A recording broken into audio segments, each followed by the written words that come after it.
स्वर्गीय पिता, हम आपको धन्यवाद देते हैं प्रभु। हम धन्यवाद देते हैं कि हर घड़ी आप हमारे संग संग हैं और हर घड़ी प्रभु आप हमें सिखाते हैं।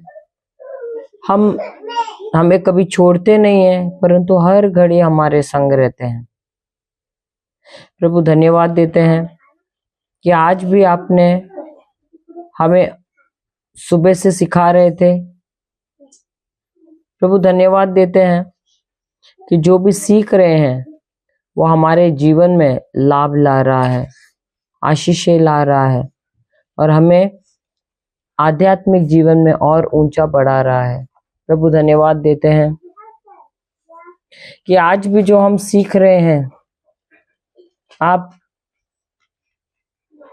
हमारी मदद कर रहे हैं उसे समझने के लिए, ताकि हम उसे अपने जीवन में इस्तेमाल करें प्रभु। आप चाहते हैं कि हम एक ही जगह पे ना रहे, परंतु हम आध्यात्मिक जीवन में रोज बढ़ते रहें।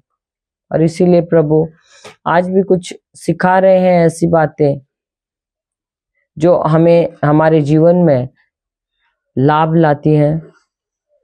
धन्यवाद प्रभु, आपके प्रेम के लिए, आपके करुणा के लिए, आपके दया के लिए, आपकी क्षमा के लिए। और धन्यवाद देते हैं प्रभु कि आपका पवित्र आत्मा हमारे संग है, जो कुछ भी हम सीख रहे हैं उसको बहुत सरल और आसान बना रहा है। ये पवित्र आत्मा, हम सब आपके अधीन होते हैं। हम झुकते हैं आपके सामने, हम नम्र हो जाते हैं प्रभु, हम घटते हैं और आप बढ़ना प्रभु। धन्यवाद पवित्र आत्मा, आप हमें अच्छे अच्छे उदाहरण दे रहे हैं बाइबल के द्वारा, और जो संसार में है, जो आपके नबी हैं उनके जीवन के द्वारा भी। धन्यवाद प्रभु सब चीजों के लिए। ये प्रार्थना हम करते प्रभु यीशु के नाम से, आमेन, आमेन और आमेन। पिता, पुत्र और पवित्र आत्मा के नाम पर। जय यीशु, जय यीशु। तो कल हम क्या कर रहे थे? एफिसियों की किताब 4 अध्याय 19वां वचन ना, 19, 20, 21, 22 लिया था ना? क्या वचन लिया था? कहाँ तक लिया था? एफिसियों 4, 19 से 19, 20 और 21 लिया था। तो पढ़ेंगे दोबारा। एफिसियों 4, 19 से 21 पढ़ना।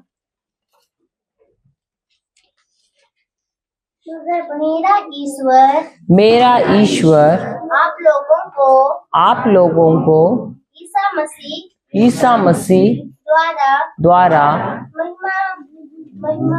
4, 3 लिया है क्या? 6 लिया लगता है, 4 लेना, 5वां लिया है। 4 का 19।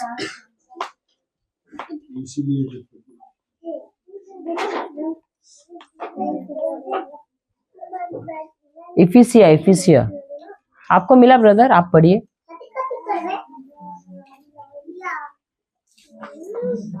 इफिसिया वे नैतिक बोध से शून्य होकर लंपटता के वशीभूत हो गए और उनमें हर प्रकार के अशुद्ध कर्म की लालसा निवास करती है।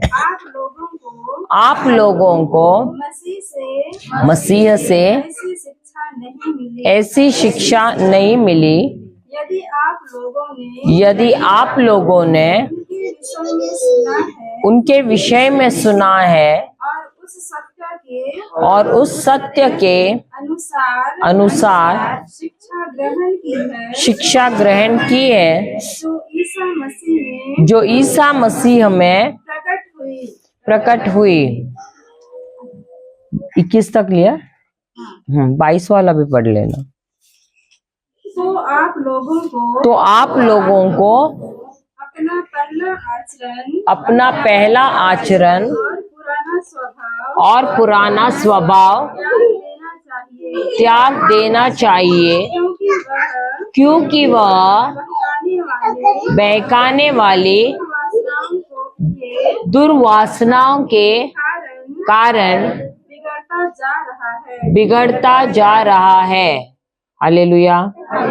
तो यीशु में आने से पहले हमारा आचरण कैसा था, स्वभाव कैसा था? पाप का था। सही बात है। पूरे बुरे विचार थे, बुरे हमारे कर्म थे। सही बात है। तो एक दिन कोई आया, हमको प्रभु यीशु का संदेश लाया हमारे जीवन में, और जब हमने उस पर विश्वास किया, क्या हुआ? हमारे जीवन में परिवर्तन आया कि नहीं? हमारा हृदय परिवर्तन हुआ और हमने क्या किया? प्रभु यीशु को ग्रहण किया। हालेलुया। तो जब हमने प्रभु यीशु के बलिदान में, उनके त्याग में हमने विश्वास किया, हमारे अंदर एक नया स्वभाव आया। जो पुराना स्वभाव था वो निकल गया और अब एक नया स्वभाव आया जिसका नाम है धार्मिकता। क्या कहते हैं उसको? धार्मिकता।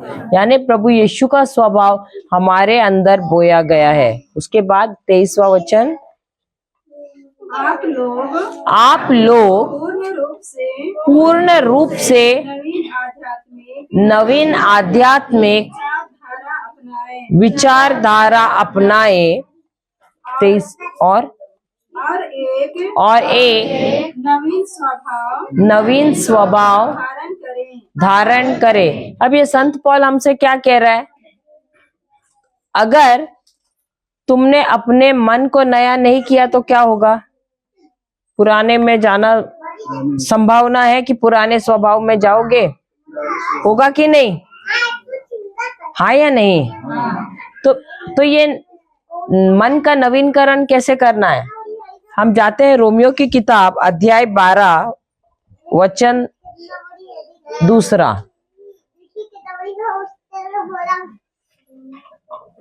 रोमियो का अध्याय 12 वचन 2।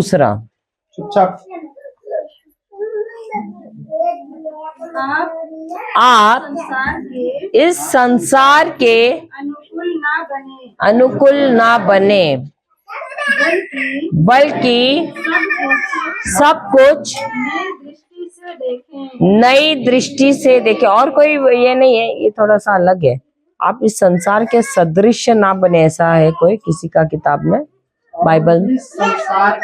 और इस संसार के सदृश न बनो, परंतु तुम्हारी बुद्धि तुम्हारे बुद्धि के नए हो जाने से तुम्हारा चाल चलन भी बदल जाए, जिससे तुम परमेश्वर की भली और भावती और सिद्ध इच्छा अनुभव से मालूम करते रहो। तो परमेश्वर की भली भावती इच्छा हम कैसे जान पाएंगे?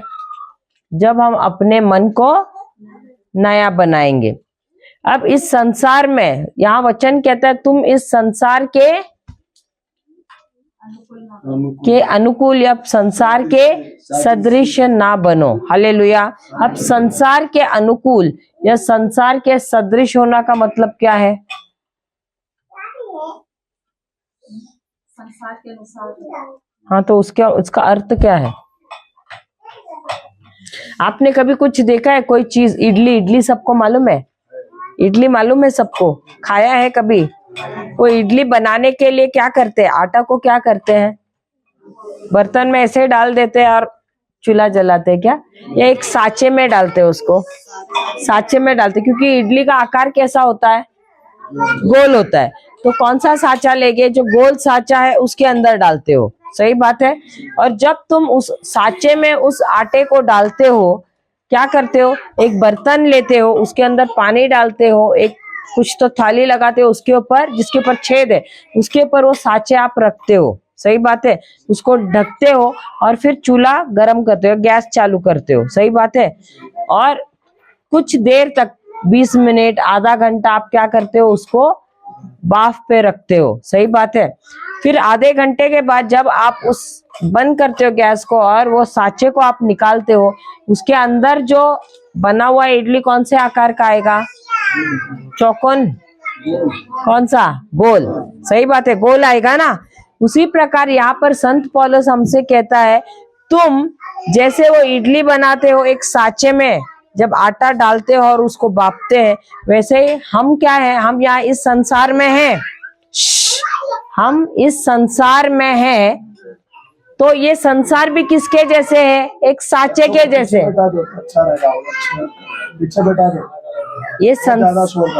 ये संसार जो है एक साँचे के जैसे है, क्योंकि इस संसार में बुराई है, इस संसार में गलत काम हो रहे हैं, सही बात है। तो हम अगर इस संसार के साँचे में हम भी ढल जाएंगे तो हम कैसे हो जाएंगे, संसार के जैसे होंगे कि नहीं। और इसीलिए वो कहता है, तुम इस संसार के सदृश मत होना, इस संसार के अनुकूल मत होना, लेकिन तुमको कैसे होना है, आगे पढ़ना, इस संसार के सदृश मत होना और इस संसार के सदृश न बनो, परंतु तुम्हारी बुद्धि के नए हो जाने से तुम्हारा चाल चलन भी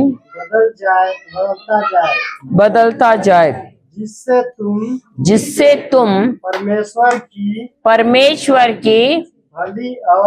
भली और भावती और सिद्ध इच्छा अनुभव से मालूम करते रहो। तो यदि तुमको इस संसार के साँचे में नहीं रहना है तो तुमको क्या करना है।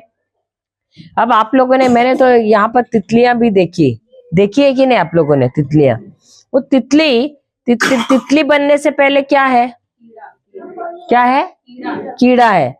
तो तितली सुंदर दिखती है या कीड़ा सुंदर दिखता है, क्यों तितली सुंदर दिखती है, जन्म से ही तितली है या पहले कीड़ा है, पहले कीड़ा है, सही बात है। अब ये जो कीड़ा है वो क्या करता है, क्या खाता है, पत्ती खाता है। तो ये पत्ती खाते खाते फिर बाद में क्या करता है, एक ककून जैसा बनाता है और उसके अंदर रहता है, और वो ककून पूरा ढका हुआ है, उससे वो ऐसे बाहर नहीं आता, कुछ समय तक वो अंदर ही रहता है और उसके अंदर एक द्रव्य रहता है, चिपचिपा द्रव्य रहता है। और जब हफ्ता 2 हफ्ता, शायद 14-15 दिन, मुझे भी बराबर याद नहीं, लेकिन कुछ दिनों के बाद अब वो जब तितली बनता है, वो कीड़े से किस में परिवर्तित होता है, तितली में। लेकिन वो तितली बनने से पहले उसको संघर्ष है कि नहीं है, पत्ते खाने हैं, उसको ककून में जाना है, और उस ककून में जब वो जाता है अंदर, उसका शरीर जो है वो द्रव्य है, उसके द्रव्य बनता है वहां पर, और उसके अंदर उसका जो शरीर है सूज जाता है। अब सूज जाता है तो वो बाहर निकल नहीं पाता है, अंदर तितली बन गया है वो, लेकिन बाहर नहीं निकल सकता है। तो धीरे धीरे वो संघर्ष कर रहा है वहां पर। अगर आपने जाके छेद किया तो वो बाहर निकलेगा तो कमजोर होगा, उड़ नहीं पाएगा।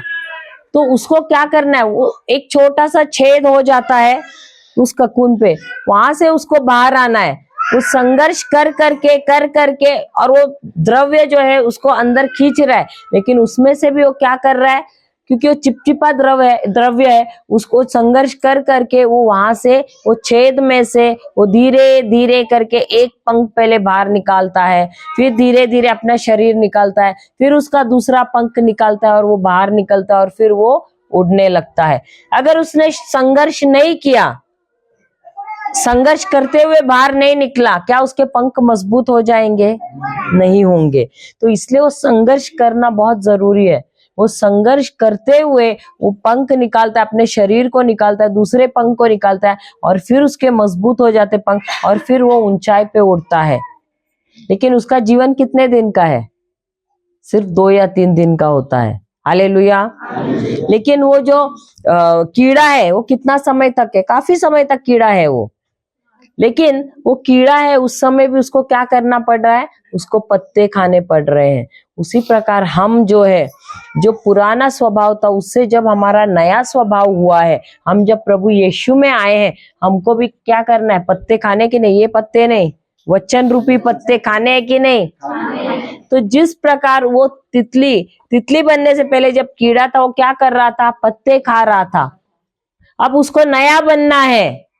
नया बनने के लिए क्या किया? जैसे हमको एक कमरे में संसार से दूर रहना है, हमको कमरे में बना रहना है, और हमको दिन रात क्या करना है? वचन सीखना है। अपने ये मन को, जो पुराना स्वभाव था उसमें, वो जो अब उसको नया बनाना है। क्यों? क्योंकि भले हम नए स्वभाव में आए हैं, लेकिन ये पुराना स्वभाव हमको खींच रहा है वापस, पुराने दलदल में हमको दोबारा खींच रहा है। जैसे वो तितली, उसको बाहर निकलना है, लेकिन वो जो गाढ़ा जो द्रव्य, चिपचिपा द्रव्य, उसको क्या कर रहा है? अंदर खींच रहा है। लेकिन वो संघर्ष कर रहा है। वो एक पंख पहले बाहर निकालता है, फिर अपने सूजे हुए शरीर को बाहर निकालता है, फिर वो दूसरे पंख को निकालता है, और फिर वो उड़ना शुरू करता है। उसी प्रकार प्रभु भी हमसे कह रहा है, तुमको भी संघर्ष करना है। कैसे? इस मन को नया बनाने के लिए। क्यों? क्योंकि इस मन में पुराने ख्याल आते हैं, इस मन में बुरी आदतें हैं, इस मन में क्या है? जो पुराने चाल चलन है वो है, बुरी आदतें हैं। तो ये जो मन है, देखो हम नए किस में बने हैं? हमारी आत्मा में बने हैं, मन में नए नहीं बने हैं। तो इस मन को हमको नया बनाना है। अगर इस मन को हम वचन लेकर, आप लोग रोज साबुन से नहाते हैं कि नहीं? या ऐसे पानी डालते आ जाते हैं क्या?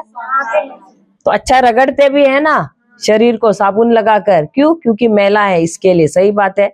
तो जब आप रगड़ते हैं तो शरीर स्वच्छ हो जाता है कि नहीं? वैसे क्या आप लोग आज अपने मन का स्नान लेके आए हैं? मन का स्नान लेके आए हैं?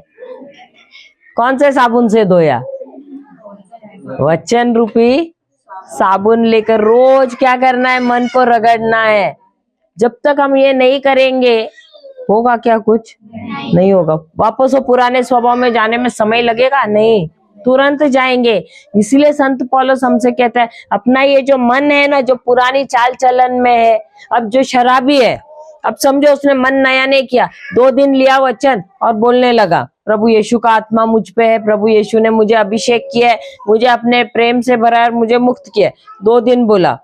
अभी ऐसे हुआ, 1 दिन मिला मित्र, तीसरे दिन मित्र मिला, मित्र ने बोला चल आजा, पुरानी, अरे कितना दिन हुआ मिला नहीं, चल आजा, अपना पुराना वो अड्डा है ना, वहां मिलते हैं। यहाँ अड्डा है क्या? होता है अड्डा?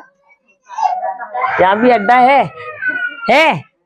भाई लोग कुछ नहीं बोल रहे, सब चुपचाप बैठे, सब बीवी लोग बोल रहे, बहनें बोल रहे, हालेलुया। तो वो बोलेगा चलो, क्या तुम आ नहीं रहे हो, कितना समय हुआ, चलो मिलते हैं, पुरानी यादें ताजा करते हैं। देखो इनको मालूम है, आपको मालूम नहीं। Hallelujah, hallelujah. जय। इन लोग आपके पीछे पीछे आते हैं क्या? जासूसी करने के लिए? Hallelujah, hallelujah. तो ये भाई जो है, जो वचन में आया है, नया हो गया स्वभाव में, अब क्या कर रहा है? बोलते हैं नहीं नहीं भाई, मैंने तो पीना बंद किया है। तो बोलेगा अरे तुझे पीने कौन बुला रहा है? हमारी पुरानी यादें जो ना, हम बातचीत करते थे, वो सब ताजा करने के लिए। तो बोलते हैं नहीं नहीं नहीं। बोलता अरे तुझे पीने को नहीं बोल रहे हैं, हम लोग पियेंगे, तू तो कोल्ड ड्रिंक लेके बैठ। तो बोलता है अच्छा ठीक है, देखता हूँ। लेकिन पहुंचेगा क्या वहां पर? नहीं पहुंचेगा। पहुंचेगा वहां पर। उस दिन क्या रहेगा उसके हाथ में? कोल्ड ड्रिंक रहेगा। अभी 15 दिन उनके साथ रहेगा तो क्या होगा? कोल्ड ड्रिंक रहेगा क्या शराब का ग्लास रहेगा? क्या रहेगा? आप लोग गए थे क्या उसके पीछे पीछे? हाँ, ये क्यों हुआ? क्योंकि उसने 2 दिन ही अपने मन को नया किया, बाकी दिन क्या किया? क्या? अब ये जो नया हुआ है, इसमें नया स्वभाव आया, इसका काम क्या था? इसने जाके उनको वचन देना था, लेकिन इसने क्या किया? उनका वचन लिया और उनका ही आदत में ये भी ढल गया। सही बात है, होता है कि नहीं? इसलिए संत पौलुस कहता है कि हमको पुरानी आदतों में जाने में समय लगता नहीं है। इसलिए जैसे वो तितली क्या करती है, वो पत्ते खाती है, हमको क्या खाना है? वचन खाते रहना है रोज। एक दिन भी भूल गए क्या हो जाएगा? वापस पुराने स्वभाव में जाने में समय लगेगा? नहीं, तुरंत जाते हैं हम, क्योंकि हम लोग जल्दी से क्या हो जाते हैं, सब भूलने की आदत है हमको। इसलिए आदत बंद नहीं करना है वचन पढ़ने का। रोज हमको वचन पढ़ना है। जैसे वो कीड़ा पत्ते खाता है, वैसे हमको रोज वचन खाना है, वचन सीखना है। और जैसे वो तितली, वो कीड़ा है, वो क्या करते हैं, ककून में वो धागे जैसा पता नहीं उससे कुछ तो द्रव्य बनाती है, उसमें वो बैठ जाती है अंदर जाके। वैसे हमको क्या करना है, एकांत में जाके अपने कमरे में। सबके घर पे तो कमरे, यहाँ तो हमने देखे गांव में तो बड़े बड़े रूम है, हमको ही शहर में बड़े बड़े रूम नहीं रहते, लेकिन यहाँ पर आप लोगों के तो बड़े बड़े कमरे। तो आप एकांत में अपने कमरे में जाना है, जो वचन है वो लेना है, उसको सीखना है, उसके ऊपर विचार करना है, उस पर मनन चिंतन करते बैठना है। वो कीड़ा क्या कर रहा है अंदर, वो भी बैठ के मनन चिंतन कर रहा है ना अंदर। वैसे हमको एकांत में जाके बैठना है, क्योंकि हमारा रिश्ता अगर प्रभु के साथ बनाना है, हमको एकांत में भी थोड़ा समय, तो कम से कम 10-15 मिनट, आधा घंटा, 1 घंटा प्रभु के साथ, जैसा जैसा पहले शुरुआत में 1 घंटा तो नहीं होगा, पहले 10 मिनट 15 मिनट प्रभु के साथ बिताना है। वो वचन लेना है, वचन को बोलना है, उसकी घोषणा करना है, उसके ऊपर मनन चिंतन करना है, विचार करना है। प्रभु आपको उस पर प्रकाश ना देगा, आपको वैसे उसके ऊपर आपको प्रकाश ना मिलेगा। वैसे करते करते आपका रिश्ता जो है प्रभु के साथ बहुत अच्छा होगा। फिर क्या होगा, फिर एक समय आएगा, जैसे वो तितली क्या कर रही है, संघर्ष कर रही है बाहर निकलने के लिए। अब आपके जीवन में क्या आएगा, परीक्षा आएगा। जो वचन आप ले रहे हो ना, उस वचन के अनुसार आपको परीक्षा आएगी। आप बोलोगे मैं पूरे बुरे लतों से मुक्त हो गया हूं, तो आएगा आपका एक यार, आएगा कि नहीं? कोई ना कोई तो मिलेगा। तो बोलेगा अरे क्यों नहीं आ रहा, अरे ये ले, कुछ नहीं होता, छोटा सा लेने से क्या होता है, कुछ नहीं बिगड़ता है। सही बात है, ऐसे बोलेगा कि नहीं? तो तब आपकी परीक्षा का समय है कि नहीं? तो प्रलोभन में डालने को तो आएगा। देखो, शैतान आपको प्रलोभन में डालने को आएगा। परमेश्वर परीक्षा लेता है।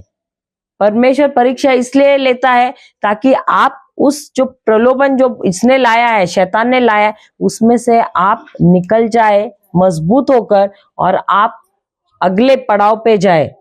आप उधर के उधर नहीं रहो। क्या सालों साल वहीं पे रहना अच्छा है क्या? नहीं। क्या आपको भी प्रमोशन चाहिए कि नहीं? ऊपर आना है ना आध्यात्मिक दुनिया में। अभी बच्चा जो स्कूल में जाते केजी में सालों साल रहेगा, अच्छा रहेगा क्या? नहीं ना। अभी उन लोग केजी में जाते हैं, फिर पहली में जाते हैं, दूसरी में, फिर 10वीं में जाते हैं कि नहीं? ऐसे करते करते। सही बात है। अगर केजी में रहेगा तो 15 साल की उम्र में भी केजी में रहेगा तो अच्छा लगेगा? और ऐसे बैठे रहेगा, अच्छा दिखता है 15 साल का बच्चा? हाँ, नहीं ना। तो हम मेहनत करते हैं ये जो सांसारिक पढ़ाई के लिए, तो हम ये आध्यात्मिक जीवन में क्यों नहीं मेहनत कर रहे हैं? इसमें भी जैसा हम परीक्षा पास होते हैं, हम ऊंचे लेवल पे जाते हैं, हमारा दर्जा भी बढ़ता है, हमको भी मेडल मिलते हैं। ये मेडल हमको नहीं नजर आते, किसको नजर आते पता है? शैतान को।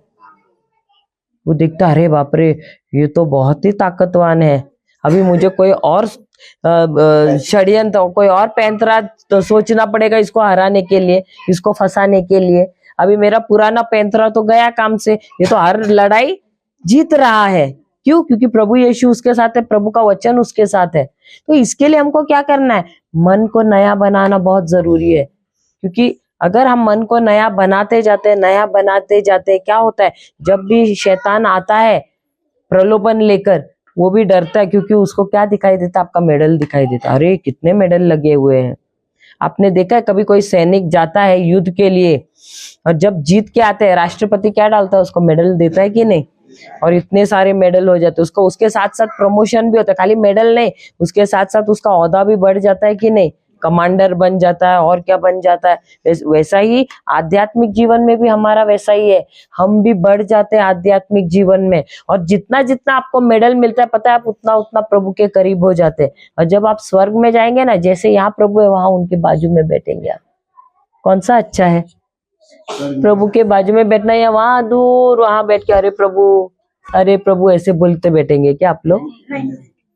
और वो जो जीवन का जो वृक्ष है उसके पत्तों को खाली खाली ऐसे ही सूंघेंगे दूर से, वो अच्छा है या प्रभु के करीब रहना? तो इसीलिए वो बोलता है वचन लो और अपने मन को क्या करना है, नया करते रहना है, नया करते रहना है। उसके जब आप जितना आप वचन अलग अलग वचन लेते हो, उससे अपना मन आप नया करते हो, आपके जीवन में उसके अनुसार परीक्षा आती है। परीक्षा में आप जीत जाते हो, आपका ओहदा बढ़ जाता है, आपको नया मेडल मिल जाता है। हालेलुया, हालेलुया, जय यीशु। और वही नहीं, आपका जो सर पे जो ताज है ना रखा हुआ, आपको ताज अलग अलग नहीं मिलता, एक ही ताज है, और वो ताज के ऊपर की चमक है ना और चमक बढ़ती है और चमक बढ़ती है, और वो शैतान देखता है, अरे बाप रे, अंधेरे में भी इतना चमक रहा है इसका ताज। समझ रहे हो? ऐसा है हमारा आध्यात्मिक जीवन, हमको मालूम नहीं है लेकिन ऐसा है आध्यात्मिक जीवन। हमारा ताज जो है ना, जितनी परीक्षाएं, जितने प्रलोभन से हम बाहर निकलते हैं जीत कर, उतना हमारा ताज क्या होता है, चमकता रहता है। और शैतान वो ताज को देख के ही डरता है, दूर से बोलता है अरे बाप रे, तो बहुत ही सामर्थ्यवान है, इससे कौन पंगा लेगा। Hallelujah, hallelujah.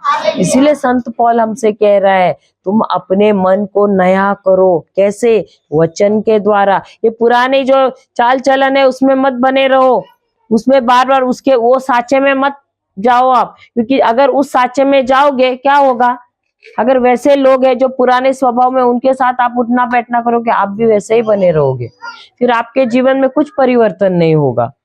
आप ऊपर आने की बजाय और नीचे नीचे जाओगे। कौन सा अच्छा है, ऊपर उठना या नीचे जाना?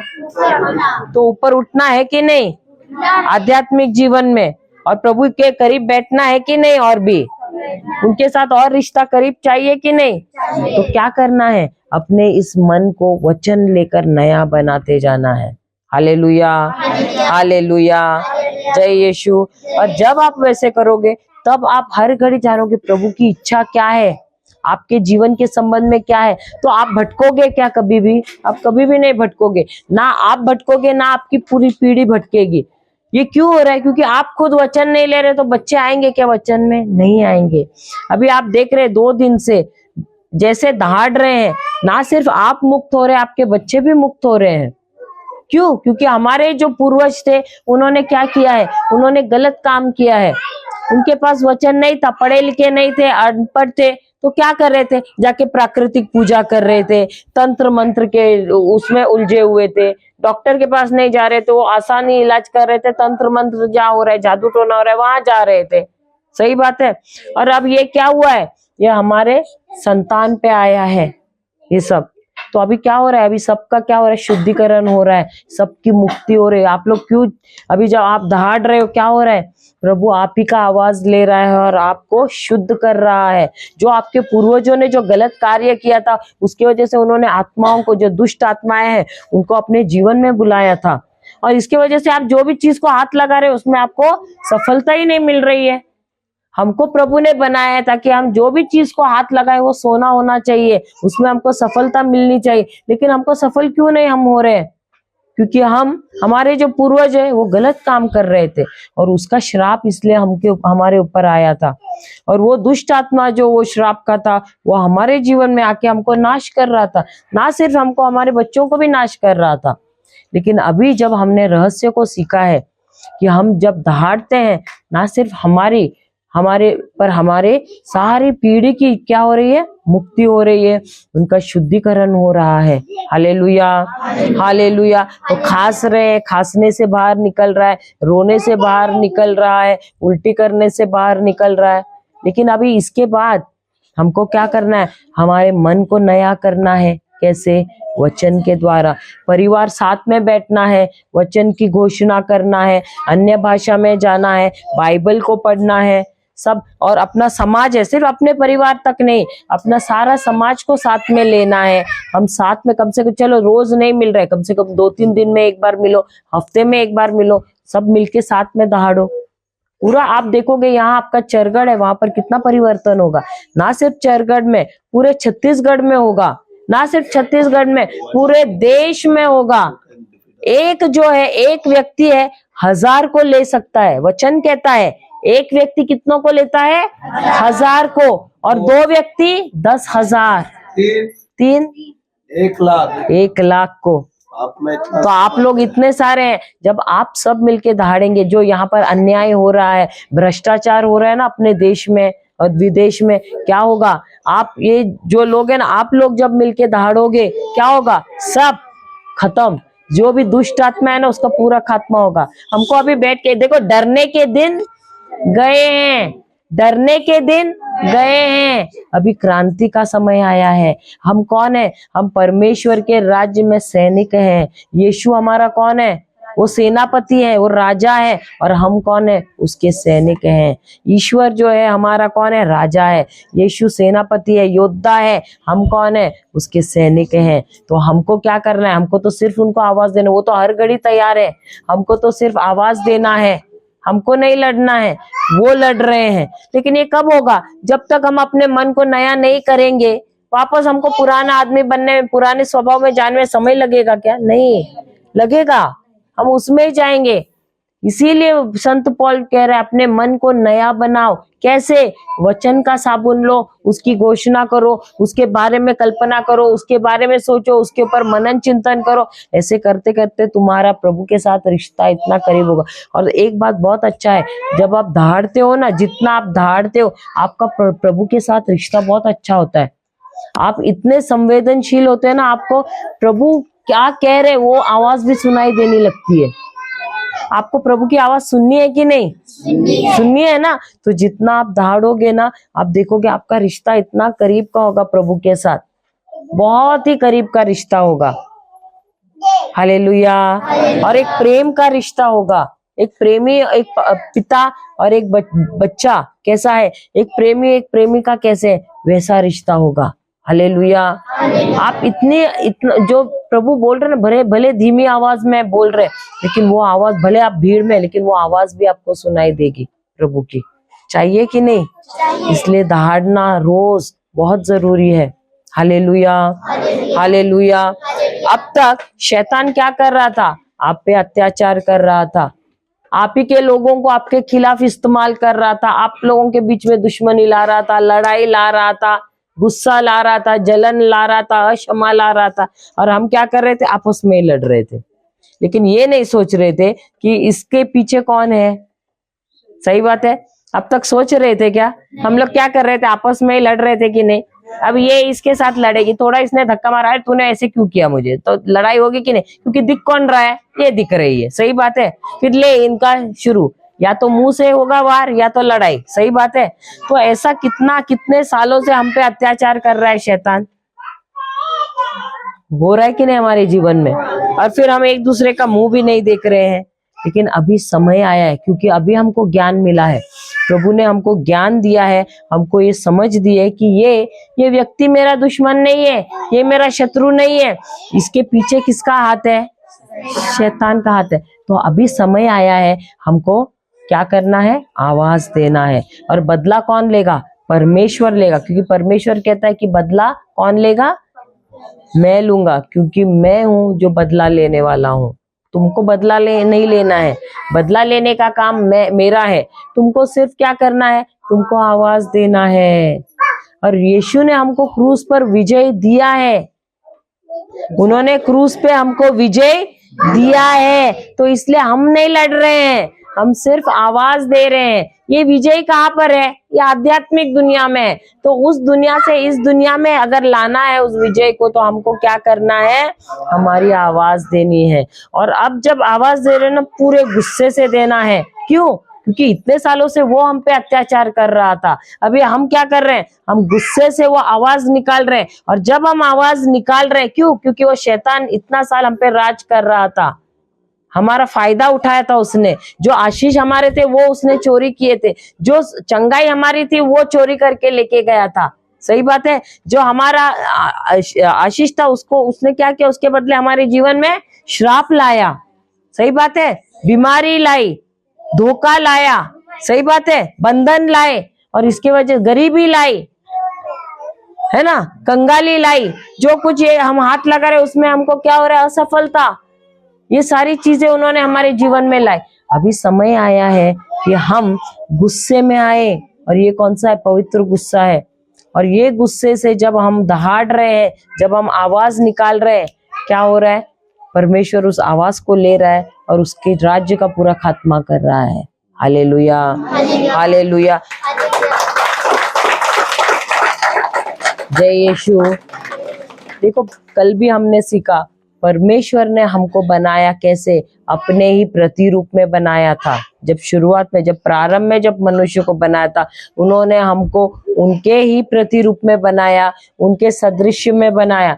लेकिन शैतान ने क्योंकि मनुष्य को क्या किया, बहकाया, धोखा दिया, फुसलाया, और जो उसका था, मनुष्य का था, उसने छीन लिया बहला फुसला के। और जो मनुष्य यहाँ पर राज करने के लिए आया था, वो बन गया किसका गुलाम, शैतान का गुलाम। लेकिन यीशु आए और यीशु ने हमको दोबारा सारा अधिकार दे दिया है और कहा है कि अब दोबारा तुमको राज करना है। हम जो गुलाम थे, नीचे थे, हमको उन्होंने दोबारा उठाया है। शैतान अब हमारे कदमों के नीचे है, हमको उसको राज करने नहीं देना है। अब हमको उन्होंने किस लिए बना, यीशु ने क्यों, कैसे बनाया दोबारा, उनके ही प्रतिरूप में बनाया है, उनके ही सदृश बनाया हुआ है। और ये जो उनके रूप में जो हमको प्रतिरूप में हमको बनाया है, ये प्रतिरूप को हमको गंवाना नहीं है दोबारा। उसका जो उसके सदृश हमको जो बनाया है, उसको वापस हमको नहीं गंवाना है। इसीलिए हमको इस मन को क्या करना है, दोबारा नवीन बनाते रहना है, उसको नया बनाना है। और इसका जरिया क्या है, वचन, प्रभु का वचन है। हालेलुया। तो तुमको राज करना अच्छा लगता है या गुलाम होना अच्छा लगता है? राज करना है कि नहीं? सही बात है ना। तो उसके लिए अब क्या करना है, रोज एक तो कम से कम वचन लो। पूरा, भले आप खेत का काम कर रहे हो, गाय को ले जा रहे हो चराने के लिए, कुछ भी आप काम कर रहे हो, आपको वो वचन लेना है, वचन को बोलते रहना है, बोलते रहना है, बोलते रहना है, उस पर मनन चिंतन करना है और आपको दहाड़ते रहना है। क्या करना है, दहाड़, सब्जियां काट रहे हो, खाना पका रहे हो, करना है कि नहीं, खेत का काम कर रहे हो, दहाड़ते रहो। आप जो भी कर रहे हो काम, उसमें आपको क्या करना है, दहाड़ते रहना है। बच्चे भी पढ़ाई करते करते बीच में दहाड़ सकते हैं, सही बात है। तो आप जो भी काम कर रहे हैं उसके बीच में आप दहाड़ सकते हो। ऐसे नहीं कि एक ही जगह पे बैठ के दहाड़ना है या एक ही जगह पे खड़ा रह के दहाड़ना है। आप कहीं भी कुछ भी कर रहे हो, उस समय भी आप दहाड़ सकते हो। लेकिन जोर जोर से दहाड़ने की जरूरत नहीं है, धीरे से दहाड़ो, दहाड़ते रहना है। शेर शेर ही है ना, जरूरी नहीं कि शेर दहाड़ेगा तो बिल्ली तो नहीं बनेगा। अभी आपने देखा, वैसे दहाड़ेगा तो शेर ही रहेगा ना। आपने कुत्ते को तो देखा होगा, सही बात है। कुत्ता कभी कभी दूसरे कुत्ते को दूर से आते हुए दिखता तो कैसा करता है, घुर्राता है कि नहीं, वो जोर से करता है क्या, धीरे से करता है कि नहीं? लेकिन वो धीरे से भी कर रहा है, सामने वाले कुत्ते को मालूम पड़ रहा है, अरे ये तो मुझे इशारा दे रहा है, मेरे पे हमला करने वाला है, तो वो भी आगे आने से डरता है कि नहीं, डरता है कि नहीं? तो कुत्ते का दूसरा कुत्ता उसके थोड़ा सा गुर्राने से डरता है। बिल्ली भी, अगर बिल्ली वो भी गुर्राती है, कभी कभी देखा है ना, दूसरी बिल्ली उसके इलाके में आ रही है, वो दूर से करते हैं तो वो भी बिल्ली डरती है, वो भी ऐसे हो जाती है, स्थिर हो जाती है। तो समझो आप लोग यहूदा के जो सिंह है, उसके भाई है, बहन है, मित्र है, आप गुर्रा रहे हैं तो किसको आप धमकी दे रहे हो? शैतान को दे रहे हो। तो वो भी बोल रहा है, अरे भाई मैं इसके इलाके में आया है, मुझे जरा संभाल के रहना है, क्योंकि इसके साथ कौन है, यीशु है। क्योंकि यीशु कौन है, सेनापति है, यीशु योद्धा है। और ये आवाज दे रही है किसको, प्रभु यीशु को। अरे बाप रे, मुझे तो बहुत चौकन्ना रहना पड़ेगा, सही बात है। इसलिए उसको थोड़ा भी समय नहीं देना चाहिए हमारे जीवन में आने के लिए, हमारे प्रियजनों के जीवन में आने के लिए। दिन रात हमको क्या करना, सोने भी जा रहे तभी भी, जब तक नींद नहीं आती है तब तक घुर्राते रह सकते हो आप। Hallelujah, hallelujah. ये तो बहुत ही सामर्थ्यवान हथियार प्रभु ने हमको दिया है। इससे ना सिर्फ हमारा मन नया हो रहा है, हम वचन लेके हम नया करते मन, और फिर हम क्या कर रहे हैं, दहाड़ भी रहे, दोनों हो रहा है, मन भी नया हो रहा है और दहाड़ भी रहे। युद्ध के लिए हम क्या करें, प्रभु को हम अपना आवाज दे रहे हैं। हालेलुया, हालेलुया, जय यीशु, जय यीशु। आगे पढ़ना।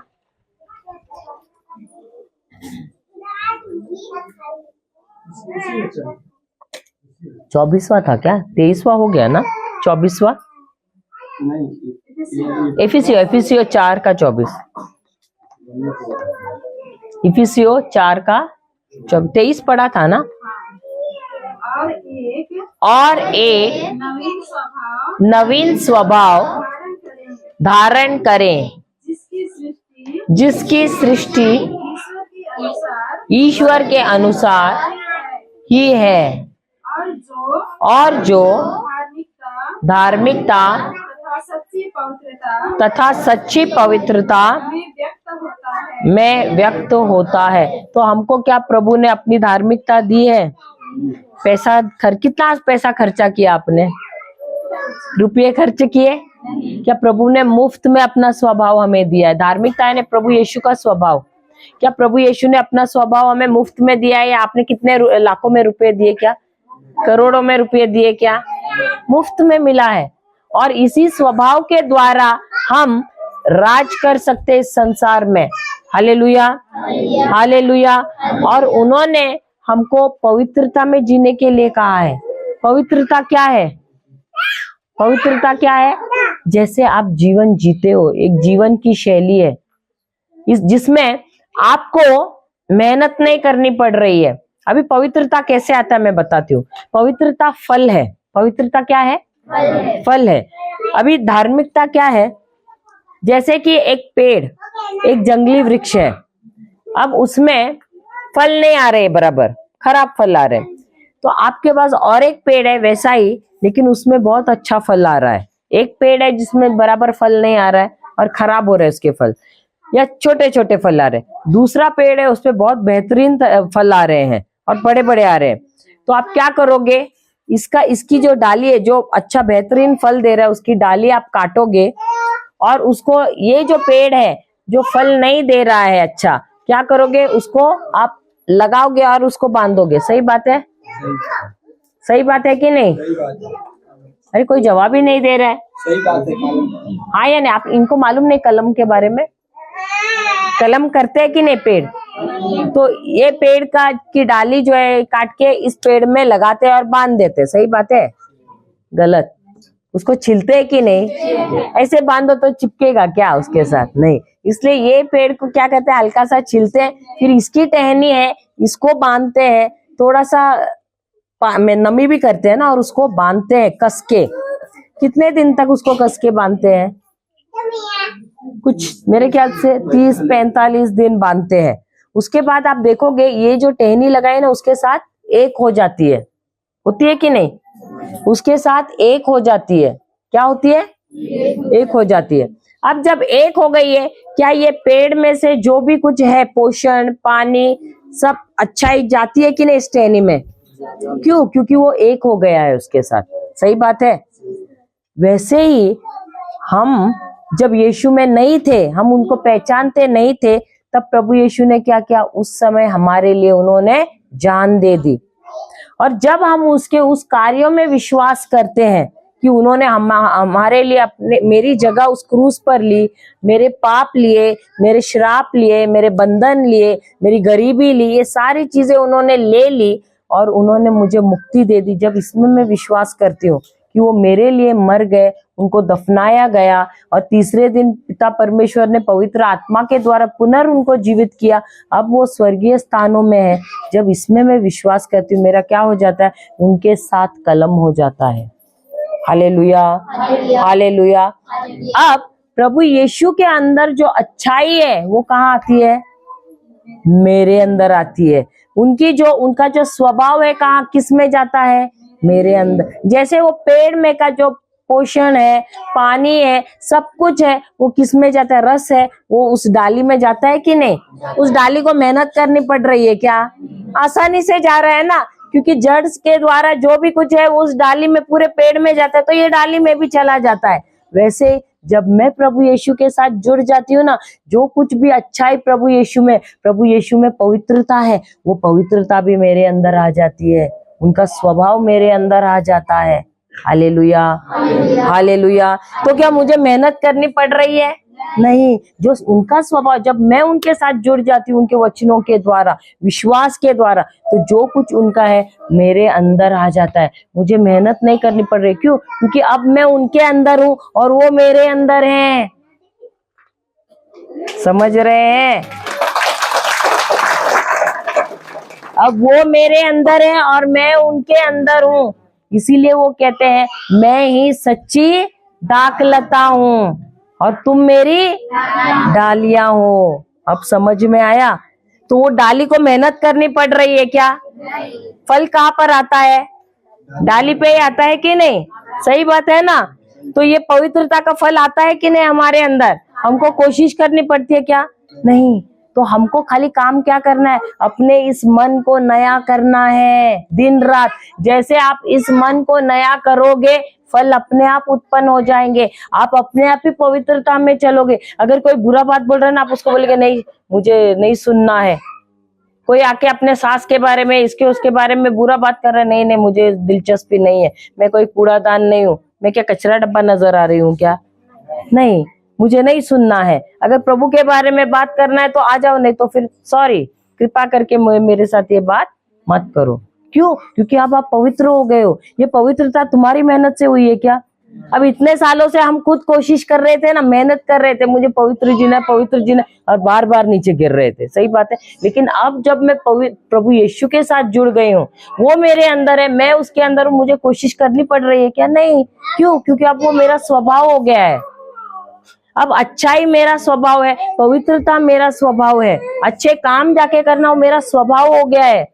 मैं अपने आप पर दबाव नहीं डाल रही हूँ अच्छा काम करने के लिए, वो एक स्वभाव होने की वजह से मैं वो काम कर रही हूँ। मैं अपने आप जाकर मैं सेवा कर रही हूँ दूसरों की, मुझे किसी ने बोलने की जरूरत नहीं है, क्योंकि वो मेरा स्वभाव हो गया है। इसलिए मैं जाकर क्या कर रही हूँ? वो सेवा कार्य कर रही हूँ। Hallelujah, hallelujah. तो उसी को कहते हैं पवित्रता। अभी कभी कभी ऐसे होता है, हमको सुबह जल्दी उठ के प्रार्थना करने की आदत रहती है, एक दिन भूल जाते हैं, ज्यादा सो जाते हैं और भूल जाते, फिर ऐसे लगता है अरे बाप रे दोष भाव आ गया। सही बात है। अब वो क्यों कर रहे थे हम? क्योंकि हमने वो अपने आप को जबरदस्ती किया था, एक नियम बनाया था। लेकिन जब आपका संबंध प्रभु के साथ इतना अच्छा है, आपको 3 बजे 4 बजे उठने की जरूरत है क्या?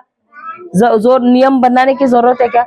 आप तो दिन रात प्रभु के साथ ही है ना, तो नियम है क्या? नहीं, वो तो आपका स्वभाव हो गया। आप तो दिन रात उनके साथ चिपके हुए हैं। अब खेती का काम करते समय भी उनके साथ बात कर रहे हैं, दहाड़ रहे हैं, वचन बोल रहे हैं। सही बात है। सोते समय भी उनसे बात करते करते उनके गोद में सो गए। सही बात है। उठ गए, उन्होंने आपको उठाया, फिर उनके साथ समय बिताया। ये आपके जीवन की शैली पूरी बदल जाती है। आपका रिश्ता उनके साथ इतना अच्छा हो जाता है, आप उनके अंदर और वो आपके अंदर। अच्छा है कि नहीं है? सही बात है ना? तो हमको मेहनत करनी है क्या? नहीं। मेहनत किस में करनी है? इस मन को जो हमको शंका ला रहा है ना, उस मन को हमको बोलना है चुप बैठना। इस मन को हमको बोलना है मैं परमेश्वर की बेटी हूँ, मैं परमेश्वर का बेटा हूँ, जैसा प्रभु कहता है उसके अनुसार मैं चलूंगा। तो शैतान को जो विचार ला रहा है, गलत विचार ला रहा है, क्योंकि ये मन ही है जहां पर वो हमारे साथ युद्ध करता है। तो यहीं पर हमको क्या करना है? बदलाव लाना है। उसको कहना है निकल जा यहाँ से। हमको गलत विचार नहीं आने देना है। और इसीलिए इस मन को हमको कैसे बदलना है? वचन के द्वारा। हालेलुया। और ये मन वैसा ही नया हो जाता है वचन के द्वारा। हालेलुया। तो अभी सबके पास साबुन है वचन का, बाइबल है ना घर पे। अब बाइबल के लेके घिसना मत, उसमें से वचन लेके नहीं तो बाइबल लेके घिसोगे। घोषणा करना है आपको। जैसे आप घोषणा कर रहे हो, कान सुन रहे कि नहीं? तो वही शब्द जैसे आपके हृदय में जा रहा है, वैसे ही आपके मन में भी जा रहा है। हालेलुया। और जो मन में जो शंका है ना, ये वचन ही उस शंका को क्या करता है? मिटा देता है और नए विचार लाता है वचन के। हालेलुया। जय यीशु, जय यीशु। तो हमको पवित्रता का जीवन जीने के लिए मेहनत नहीं करना है, हमको सिर्फ अपना मन बदलने के लिए मेहनत करना है। हालेलुया। जय यीशु। अभी 25वां वचन, इसलिए आप लोग झूठ बोलना छोड़ दे। अच्छा ठीक है। अभी आप लोगों ने कभी सुना है, ये बात मुझे मालूम नहीं, हमारे जीवन में द्वार है कि नहीं? द्वार है ना, और शैतान वही द्वार इस्तेमाल करता है। Hallelujah, hallelujah. हमारे जीवन में अगर प्रवेश करना है तो हमारे जीवन में अलग अलग कमरे हैं जिसके द्वार है। Hallelujah, hallelujah.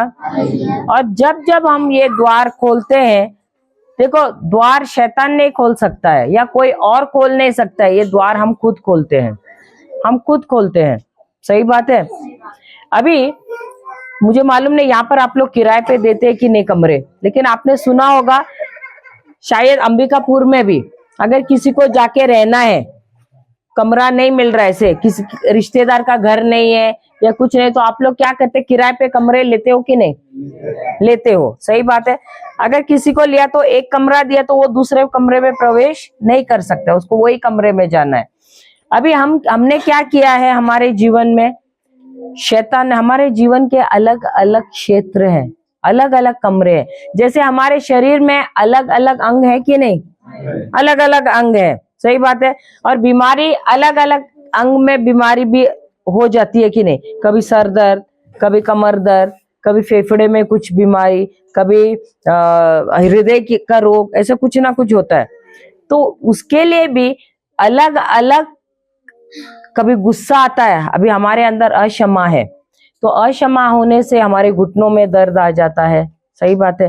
कड़वाहट होने से क्या होता है, कैंसर, अलग अलग प्रकार का कैंसर आ जाता है, ट्यूमर आ जाता है। सही बात है। Hallelujah, hallelujah. जब हम प्रभु को स्तुतियां नहीं देते क्या होता है, हमारे सर में दर्द होता है या शरीर में दर्द होना शुरू हो जाता है। सही बात है। तो ये अलग अलग ऐसे बीमारियां हमारे जीवन में अलग अलग वजहों की वजह से होती है। इसी प्रकार हम भी शैतान को हमारे जीवन में अलग अलग दरवाजा खोल के उसको प्रवेश करने की अनुमति देते हैं। हालेलुया, हालेलुया, जय यीशु, जय यीशु। यहाँ पर मुझे मालूम नहीं है ऐसा होता है कि नहीं, लेकिन शहर में क्या होता है कि अगर हमने किसी किराएदार को अंदर ले लिया, उसको साल भर रखा, चलो ठीक है हम निकाल सकते हैं, 2 साल चलो निकाल सकते हैं, लेकिन 2 साल से अधिक रखा, 3 साल, 4 साल, 10 साल, 20 साल ऐसे रखा, 25 साल, तो वो समझो आपका कमरा जो है ले लिया उसने, उसको उसके ऊपर क्या कब्जा कर लिया और आपके हाथ से निकल गया, वो कमरा निकल गया। अभी अगर आपको कमरा दोबारा चाहिए, आपको क्या करना पड़ेगा, गैर कानूनी तौर पे तो आप उसको हत्या नहीं सकते हो, तो आपको कहाँ जाना पड़ता है, कोर्ट में जाना पड़ता है। अभी आप कोर्ट में गए, कितने साल लगेंगे, 1 साल में मिलेगा क्या, सालों साल लग जाते हैं। सही बात है, होता है कि नहीं। वैसे ही हमारे जीवन में हमने कितने सारे द्वार खोले हैं, खोले कि नहीं, और उसके वजह से, वो द्वार खोलने की वजह से हमने शैतान को बोला आ जा, आ जा, बोला है कि नहीं। हाँ, अभी उसने खोला है क्या, हमने खोला है, खोला है कि नहीं, हमने खोला है। और वो आके अभी कितना साल से बैठे हैं राजा के जैसे, अभी आप कोशिश भी नहीं कर सकते उसको बाहर निकालने की। अभी आप क्या बन गए हो, गुलाम बन गए, और वो कौन बन गया है, राजा बन गया। वो बन गया है जमींदार, नहीं घर का मालिक बन गया, और आप क्या बन गए हो, अभी आप किराएदार बन गए हो। सही बात है, सही बात है। तो हम कौन से द्वार खोलते हैं, उसके लिए अलग अलग द्वार खोलते हैं। एक तो हमारे 5 इंद्रिय हैं। सही बात है। 5 इंद्रिय कौन से, आंख है, नाक है, कान है, मुंह है, त्वचा है, इनके द्वारा भी उनको हम अंदर लेते हैं। सही बात है। अब हम सीखेंगे कि कौन से वो द्वार है जिसके द्वारा हम शैतान को हमारे जीवन में प्रवेश करने को देते हैं। सबसे पहले क्या दिया है, देखो 25वां भी पढ़ो। और एक दूसरे से सच ही बोले, क्योंकि हम एक दूसरे के अंग हैं। दूसरा पढ़ो। हाँ, वही वचन दूसरे इसमें वर्जन में। इस कारण झूठ बोलना छोड़कर हर एक अपने पड़ोसी से सच बोले, क्योंकि हम आपस में एक दूसरे के अंग हैं। तो हम कौन है, एक दूसरे के, भले हम अलग अलग शहर में रह रहे हैं, अलग अलग जगह पे रह रहे हैं, लेकिन हम सब कौन है, एक ही, अलग अलग कलीसिया के भी है, लेकिन हम सब कौन है? एक ही अंग है। हमारा सर कौन है? यीशु है ना। यीशु हमारा सर है और हम सब कौन है? उसके अलग अलग अंग हैं। तो एक अंग अगर दूसरे को दुखाएगा तो शरीर चल पाएगा क्या? दर्द होगा ना दूसरे को भी। अभी ये उंगली में अगर इसको मैं ऐसे दबाऊंगी, पूरे शरीर, भले एक ही शरीर का भाग है, लेकिन ये एक उंगली को दबाने से पूरा शरीर में तकलीफ होती है कि नहीं? कुछ भी काम करो, ये इसको लगता है कि नहीं? तो तकलीफ हो रही है ना, पूरा शरीर आ करता है कि नहीं? सही बात है। भले ये छोटा है सबसे, लेकिन थोड़ा भी इसको ठेस पहुंच जाए तो पूरा शरीर को दर्द होता है कि नहीं? वैसे ही हम सब मिलके, हम कौन है? एक ही अंग है। भले हम अलग अलग हैं, लेकिन हम एक ही हैं। हम जुड़े हुए हैं किससे? प्रभु यीशु से जुड़े हुए हैं। तो हमको एक दूसरे को ठेस नहीं पहुंचानी है, हमको एकत्रित होकर हमको रहना है। हालेलुया। और सबसे पहले हम द्वार कैसे खोलते हैं? पहला क्या दिया है वहां पर? झूठ बोलने से। किससे? तो सबसे पहले हमको संत पौल कहते हैं कि झूठ मत बोलो, एक दूसरे को झूठ मत बोलो। हालेलुया। हम जाते हैं प्रेरितों का ग्रंथ अध्याय 5, अध्याय 5 पहले वचन से पढ़ते हैं।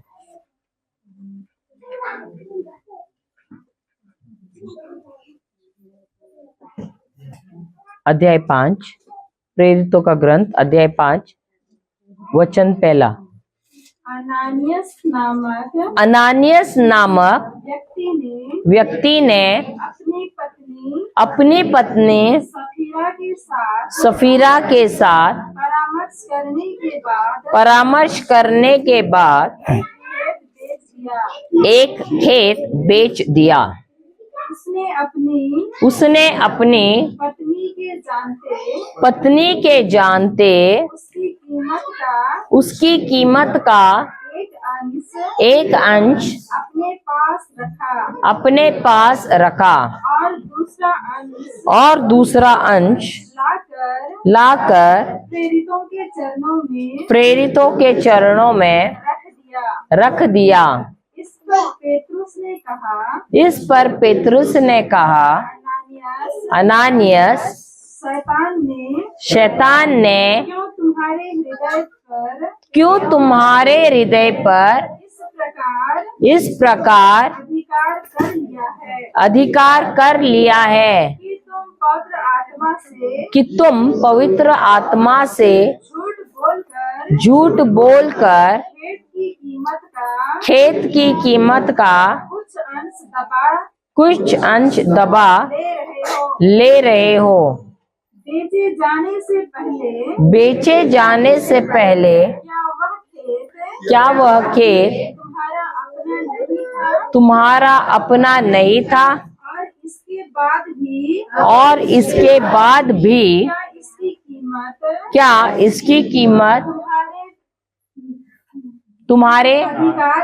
तुम्हारे अधिकार में नहीं थी?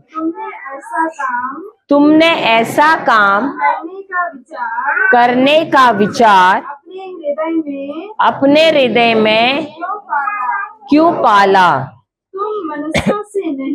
तुम मनुष्यों से नहीं बल्कि ईश्वर से झूठ बोल रहे हो। अनानियस यह बातें सुनकर गिर पड़ा और उसके प्राण निकल गए।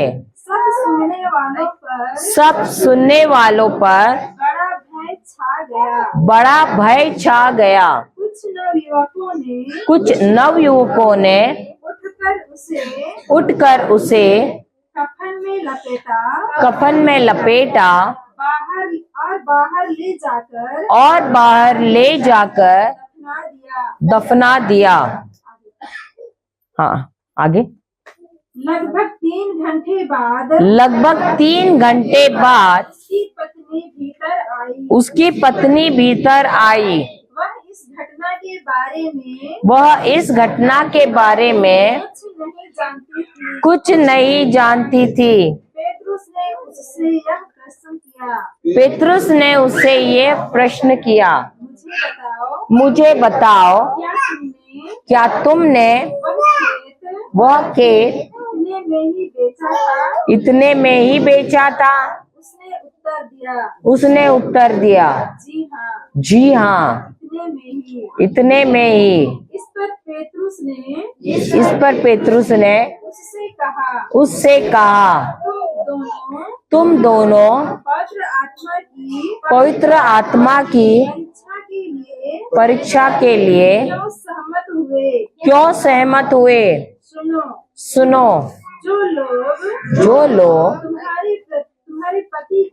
तुम्हारे पति को दफनाने ले गए थे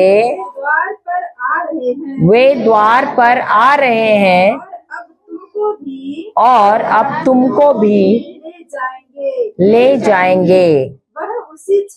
वह उसी क्षण उसके चरणों पर गिर गई और उसके प्राण निकल गए। नवयुवकों ने भीतर आकर उसे मरा हुआ पाया और उसे ले जाकर उससे पति की बगल में दफना दिया। सारी कलीसिया पर और जितने लोगों ने इन बातों की चर्चा सुनी उन सबों पर बड़ा भय छा गया। Hallelujah, hallelujah. अब ये जो दंपति थे अनानियास और सफीरा, ये दोनों भी प्रेरित हो जाते जब वो देखते हैं एक बरनबास नाम का एक व्यक्ति है, वो भी शिष्य था पेत्रस के साथ, वो भी प्रचार करने जाता था। उसने क्या किया, उसने अपनी जायदाद बेची और एक बड़ी रकम लाकर उसने उस कलीसिया में लाकर दी, क्योंकि वो प्राचीन कलीसिया थी जो पेत्रस ने और बाकी जो प्रारंभ के जो क्रिस्ती थे, जो शिष्य थे प्रभु यीशु के, उन्होंने और जो उनके साथ जुड़े थे नए क्रिस्ती, वो सब आकर उन्होंने मिलके एक प्राचीन कलीसिया खोली। तो वे सब क्या करते थे, साथ में रहते थे, सब मिलके खाते थे, एक जैसा ही खाते थे, रहते थे, जिसको जो गरीब है वो बांटते थे धन अपना, और सब एक समान रहते थे, कोई ऊंचा कोई नीचा ऐसा नहीं रहता था, सब एक समान जीवन जीते थे। तो बरनबास नाम का एक जो था व्यक्ति, जो शिष्य था, उसने क्या किया, उसने अपनी जायदाद बेची और उसने एक बड़ी रकम लाकर पेत्रस को दे दी। उसके वजह से क्या हुआ, उसकी शोहरत हुई, बहुत ही शोहरत हुई। ये देखकर ये अनानियास और सफीरा दोनों पति पत्नी ये भी ठानते हैं, उनको भी लगता है कि हमारी भी थोड़ी सी शोहरत होनी चाहिए। अब इनका देने का मकसद ये नहीं था कि वो प्रेम से देना चाहते थे, उनका देने का मकसद अलग था। अब देखो, देने का भी मकसद अलग अलग हो सकता है। कुछ लोग शोहरत के लिए देते हैं, कुछ लोग अपना नाम करने के लिए, कुछ लोग शायद मदद के लिए, कुछ लोग और किसी कारणवश। तो सबका देने का मकसद अलग अलग होता है। यहाँ पर इनका देने का मकसद अलग था, स्वार्थपन था। उनको क्या चाहिए था, अपना नाम चाहिए था। तो ये क्या करते हैं, ये भी बहुत अमीर है, उन्होंने अपना एक खेत या कुछ ऐसा बेचते हैं, एक जायदाद का टुकड़ा बेचते हैं। जो रकम मिलता है, दोनों पति पत्नी क्या करते हैं, आपस में तय करते हैं कि उनको अभी मिला तो पहले तो सोचते हैं कि बेचेंगे और लाकर पूरी रकम कलीसिया में देंगे, चर्च में लाके देंगे। लेकिन जब उनको बड़ी रकम मिल जाती है, अब क्या आ जाता है अंदर, लालच। अब वो सोचते हैं, ऐसे करते हैं, दोनों भी पति पत्नी बैठ के बात करते हैं और तय करते हैं, ऐसे करते हैं, थोड़ी रकम हम रखते हैं और इसमें से थोड़ी जाकर वहां देते हैं। अब क्या पेत्रस ने पैसे या उधर के शिष्यों ने उन्होंने उनसे मांगा था क्या कुछ? उन्होंने अपने मर्जी से दिया, देने को गए, सही बात है, उनकी खुशी से उनको देना था। लेकिन देना भी था तो उसमें भी उनको क्या था, लालच था, उनको पूरी रकम नहीं देनी थी, उनको थोड़ी सी रकम देनी थी। अब जब पति गया, अनानियास गया पेत्रस के पास, तो उसने सोचा चलो मैं इससे झूठ बोलूंगा तो भी चल जाएगा। लेकिन उस समय पेत्रस पवित्र आत्मा में भरा हुआ था। पवित्र आत्मा की शक्ति से, सामर्थ्य से भरा हुआ था। और जब पेत्रस को जाकर उसने दिया, उसने कहा कि यही रकम है, इतनी रकम हमको मिली है और ये रकम आप रख दो। अब जब पेत्रस ने उसे पूछा क्या यही रकम मिली है तुमको, अब उसके हाथ में था, वो सच बोल सकता था कि नहीं गुरु, हमको बड़ी रकम मिली थी, लेकिन हमको थोड़ा रखना था, तो हम थोड़ी यहाँ पर, हमको हमारी खुशी से हम यहाँ देना चाहते। ऐसे भी बोलते तो झूठ थोड़ी होता, तो सच बोल के देना चाहिए था। क्या पेत्रस उसको रोकता था क्यों रखा करके? उसका जमीन है, उसकी जायदाद है, वो बेच रहा है, उसके मर्जी से पैसा दे रहा है, झूठ क्यों बोलना है? लेकिन उसने क्या किया, उसको शोहरत चाहिए, इसलिए उसने झूठ बोला। उसका मकसद क्या था? अलग था, गलत था। तो झूठ बोला कि इतनी ही रकम मिली मुझे और ये रकम मैंने, वो भी रकम बड़ी थी, ऐसी नहीं कि छोटी रकम थी, वो भी काफी बड़ी रकम थी, लेकिन वो झूठ बोला कि इतनी ही रकम हमको मिली। और थोड़ी रकम तो उसने अंदर घर पे रख दी, और बीवी और पति ने, दोनों ने सहमत होकर, ऐसा भी नहीं कि एक ने कहा नहीं नहीं मत ऐसा करना, झूठ मत बोलना, ऐसा नहीं, दोनों भी सहमत हो गए झूठ बोलने के लिए। सहमति से दोनों ने क्या किया, पति ने बोला पत्नी को मैं ऐसे बोलूंगा तो तुम भी मेरा साथ देना, हम दोनों बोलेंगे कि इतनी ही रकम मिली। तो इसने बोला हाँ इतनी ही रकम मिली। और जैसा उसने ऐसे कहा तो पेत्रस ने कहा क्या तुम पवित्र आत्मा को झूठ बोल रहे हो? और वैसे बोलते ही क्या हो गया, वो गिर पड़ा और वहीं ढेर हो गया। देखो हम परमेश्वर से, भले हम एक दूसरे से झूठ बोल सकते हैं, लेकिन हम परमेश्वर से झूठ नहीं बोल सकते। कभी कभी आप बोलोगे अरे उसने तो, वो तो पुराना समय था, उस समय बोला और इसलिए वो उस समय ढेर हो गया। हम तो अभी झूठ बोलते हैं तो हम ढेर नहीं होते। ऐसे होता भी है ना, हमने तो कितना झूठ बोला है, हमारे जीवन में कभी कुछ ऐसा हुआ नहीं है। लेकिन जब जब हम झूठ बोलते हैं ना, हमारी आत्मा में कुछ ना कुछ तो वही मर जाता है। ये बात हमेशा याद रखना, हमारी आत्मा में कहीं ना कहीं तो हम मर जाते हैं। इसीलिए यहाँ पर पवित्र आत्मा कहता, संत पौल कहता कि झूठ मत बोलो। अब जैसे पति को दफना कर आए, उसके बाद क्या हुआ, पत्नी आई 3 घंटे के बाद। जब पत्नी से पूछा गया सवाल पेत्रस ने, वो भी वही बोलती है कि हाँ इतनी ही रकम मिली। और जब पेत्रस बोलते क्या तुम दोनों पति पत्नी ने तय किया था झूठ बोलने का, वो भी क्या हो जाती है, वहीं पर ढेर हो जाती है और उसको भी जाकर दफनाते हैं। और जब ये चमत्कार दिखते, जब ये देखते कि ऐसा हो गया, सारे उनके कलीसिया में क्या हो जाता है, भय आ जाता है। कौन सा भय? ईश्वरीय भय। ये भय कौन सा है? ये ईश्वरीय भय का अर्थ क्या है? ईश्वरीय भय का अर्थ है परमेश्वर की श्रद्धा, परमेश्वर का ऊंचा आदर, इसको कहते हैं। इसका मतलब है परमेश्वर हर घड़ी रहते हैं, उनको पता है कि हम झूठ बोल रहे हैं या सच बोल रहे हैं, उनकी निगाह हर घड़ी हमारे ऊपर है। इसलिए जब जब हम झूठ बोलते हैं, हम किसके लिए द्वार खोल रहे हैं? शैतान को खोलते हैं ना। और शैतान के लिए जब हम द्वार खोलते हैं, वो क्या करता है, वो आता है अंदर, चोरी करता है, फिर घात करता है और हमारा पूरी तरह से नाश करता है। तो द्वार किसने खोला? खुद ने खोला ना। क्या शैतान ने आके खोला? हमने खुद ने खोला है। देखो हमको प्रलोभन में डालने के लिए वो किसी ना किसी को भेजेगा, लेकिन उस द्वार को खोलना नहीं खोलना हमारे हाथ में है। भले हम सोचते हैं कि कोई नहीं देख रहा है, किसी को कानों कान पता नहीं चलेगा, मैंने झूठ बोला तो भी किसी को क्या पता चलेगा, लेकिन एक बात हमेशा याद रखना कि आध्यात्मिक, भले देखो अभी हम सब कपड़े हमने ढके हुए हैं, तो शरीर तो हम ढक सकते हैं, सही बात है, लेकिन आध्यात्मिक दुनिया में हम देखा जाएगा ना, तो हमारी आत्मा पूरी की पूरी नंगी है। जो भी कुछ आप करते हो ना आध्यात्मिक दुनिया में, छुप के भी भले आप करते हो, आप झूठ भी भले बोल रहे और आपको ऐसे लग रहा है अरे किसी को कानों कान पता नहीं चला है, लेकिन परमेश्वर को सब कुछ नजर आता है, सब कुछ नजर आता है और वो सब देख सकता है। तो इसीलिए जब भी हम कुछ बोल रहे हैं, जब भी किसी के साथ बात कर रहे हैं, हमको देखना है कि हमको झूठ नहीं बोलना है। भले कभी कभी ऐसे लगता है उस चीज के, हम जब सत्य बोल रहे हैं ऐसा लग रहा है हमको सजा मिलने वाली है, लेकिन फिर भी हमको पीछे नहीं हटना है, हमको सत्य बोलना ही है। सत्य बोलने से कभी भी नहीं पीछे हटना है। यीशु हमारे जीवन में एक सबसे बड़ा उदाहरण है क्या उसने झूठ बोला? नहीं बोला। उसको मालूम था कि सच बोलने से भी उसको मृत्यु, यानी वो तो मृत्यु वो नहीं दे रहे थे, लेकिन खुद वो अपने आप को समर्पित कर रहे थे। लेकिन फिर भी उनको मालूम था कि उनको ये सब अत्याचार के से गुजरना पड़ेगा, लेकिन फिर भी उन्होंने क्या किया? सत्य ही बोला। झूठ बोलने से कभी भी पीछे नहीं हटे, सच बोलने से कभी भी पीछे नहीं हटे। वो झूठ कभी भी उन्होंने बोला नहीं। Hallelujah, hallelujah. तो हमको भी, जब हमारे सामने इतना बड़ा उदाहरण है प्रभु यीशु, जो मरे दम तक भी उन्होंने झूठ नहीं बोला, परंतु सत्य ही बोला।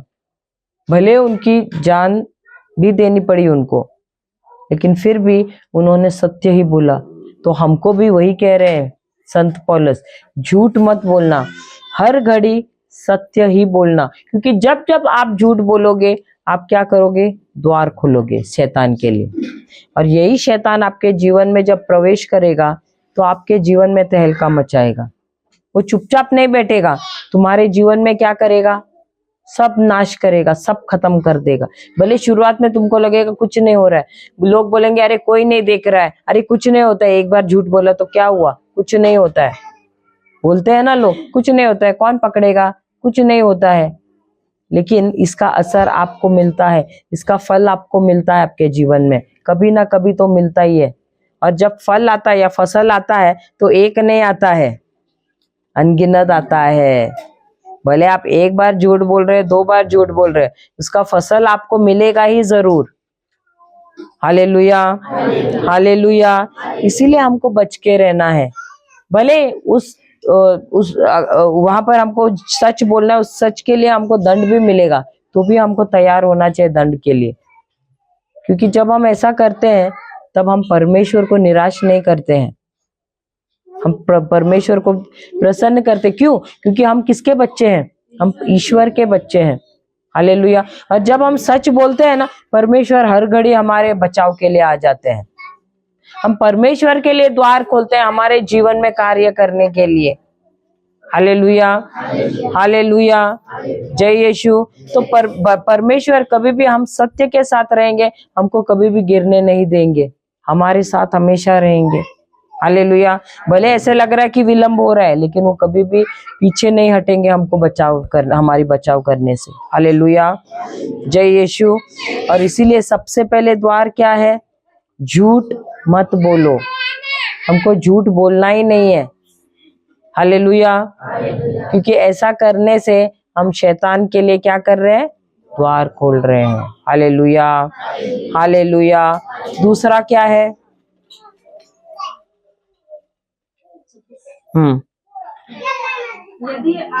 यदि आप क्रुद्ध हो जाएं तो इस कारण पाप न करें। सूरज के डूबने तक अपना क्रोध कायम नहीं रहने दे। क्या कभी किसी को साल में एक बार गुस्सा आया है? यहाँ पे इस गांव में नहीं आता गुस्सा। हम देख रहे हैं सब बहुत ठंडे लोग हैं, एकदम शांत स्वभाव के, बहुत ही प्रेमल है। किसी को गुस्सा नहीं आता है ना? आता है, आता है, सच्ची आता है, आता है। और जब गुस्सा आता है तो आपके अंदर ताकत आती है कि नहीं? कहाँ से? ऐसे आप एकदम शांत रहोगे और कुछ भी करोगे तो ऐसा लगता है ताकत नहीं, लेकिन जब गुस्सा आता है तो पता नहीं कहाँ से ताकत आ जाती है। आती है कि नहीं? उस समय ऐसा लगता है पहाड़ भी उठाओगे। सही बात है ना? पहाड़ी तो उठाते हैं। इतनी ताकत आ जाती है कि पता नहीं कहाँ से आ जाती है वो ताकत। सही बात है, हालेलुया। लेकिन देखो, आप याद रखो, गुस्सा पवित्र भी हो सकता है और गुस्सा अपवित्र भी हो सकता है। Hallelujah, hallelujah. अभी आपने मदर टेरेसा करके नाम सुना है? सबने सुना है। मदर टेरेसा को गुस्सा आया था? आया था, उनको भी गुस्सा आया था, लेकिन उनको अपवित्र गुस्सा नहीं आया था, उनको पवित्र गुस्सा आया था। और देखो, वो एक कॉन्वेंट में थी अंदर, और वो अंदर सेवकाई कर रही थी। एक दिन ऐसे हुआ कि उनको कॉन्वेंट के बाहर किसी काम की वजह से निकलना पड़ा, और जब वो बाहर गई तो उसने देखा कितने कोढ़ी लोग रास्ते पे पड़े हैं, अनाथ बच्चे रास्ते के किनारे पड़े हैं, बीमार लोग पड़े हैं, कुष्ठ रोगी लोग पड़े हैं, और कोई भी उनकी सेवा नहीं कर रहा है। और वो जब उसने देखा ना तो उसको बहुत गुस्सा आया। क्या हुआ? बहुत गुस्सा आया। आपको भी जब जब कोई चीज आप देखते हो ना, अगर कहीं अन्याय हो रहा है, कहीं कुछ ऐसा हो रहा है जो अच्छाई के खिलाफ है और आपको गुस्सा आ रहा है ना, तो वो आपकी बुलाहट है। क्या है? प्रभु आपको बुला रहे हैं वहां पर कार्य करने के लिए। अब मदर टेरेसा, उसको गुस्सा आया तो उसने क्या उस गुस्से को बुझने दिया? क्या किया उसने? वो गई अपने कॉन्वेंट में वापस और जाके आराम कुर्सी पे बैठ के ऐसे बैठी। क्या किया उसने? वो गई अपनी जो सुपीरियर थी ना, उसके ऊपर के जो सिस्टर थी, उसके साथ जाके बात किया। उसको कहा कि हम जाके वहां पर सेवा कार्य करेंगे, मेरी थोड़ी मदद करना। तो वो सिस्टर ने कहा नहीं नहीं, वो हमारा काम नहीं है, हम नहीं कर सकते हैं वो। तो उन्होंने कहा ठीक है, अगर आप मुझे परमिशन नहीं देते हो, अनुमति नहीं देते हो, तो मैं ये कॉन्वेंट छोड़ने के लिए तैयार हूँ। और उसने कॉन्वेंट छोड़ दिया। अब जब उसने कॉन्वेंट छोड़ा, क्या सिस्टर लोगों के हाथ में रुपया रहता है क्या? कुछ धन था, कुछ था उनके पास? कुछ भी नहीं था, घर भी नहीं था। लेकिन उन्होंने क्या किया? उन्होंने ये, अभी हमको जब घर छोड़ने, हम पहले सोचते हैं मैं कहाँ जाके रहूंगी, कितने कपड़े लूंगी, कितने पैसे लूंगी, हम सोचते हैं कि नहीं? सही बात है ना? ट्रंक में लेके भी जाते हैं ना, मेरे इतने दिन के लिए कपड़े। सही बात है। लेकिन क्या उन्होंने लिया? उन्होंने कुछ नहीं लिया। जब निकली कॉन्वेंट से, पूरा खाली हाथ निकल गई। ना रुपया, ना कपड़े, ना कुछ, ना घर रहने के लिए। लेकिन गई और रास्ते पे जाकर उसने सेवकाई शुरू की।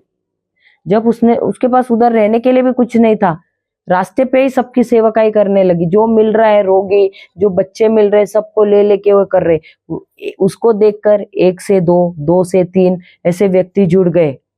फिर किसी ने उनको जगह दिया। ऐसे करते करते क्या किया उन्होंने एक संस्था से दूसरा, दूसरा से तीसरा, आज पूरे दुनिया भर में कितने संस्था बने हैं?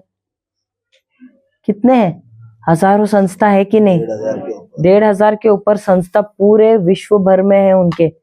लेकिन वो मरे दम तक उसने अपना गुस्सा बुझने नहीं दिया। और ये अपवित्र नहीं, लेकिन पवित्र गुस्सा था। तो हमको अपना पवित्र गुस्सा जो है, ये पवित्र गुस्सा किसके लिए?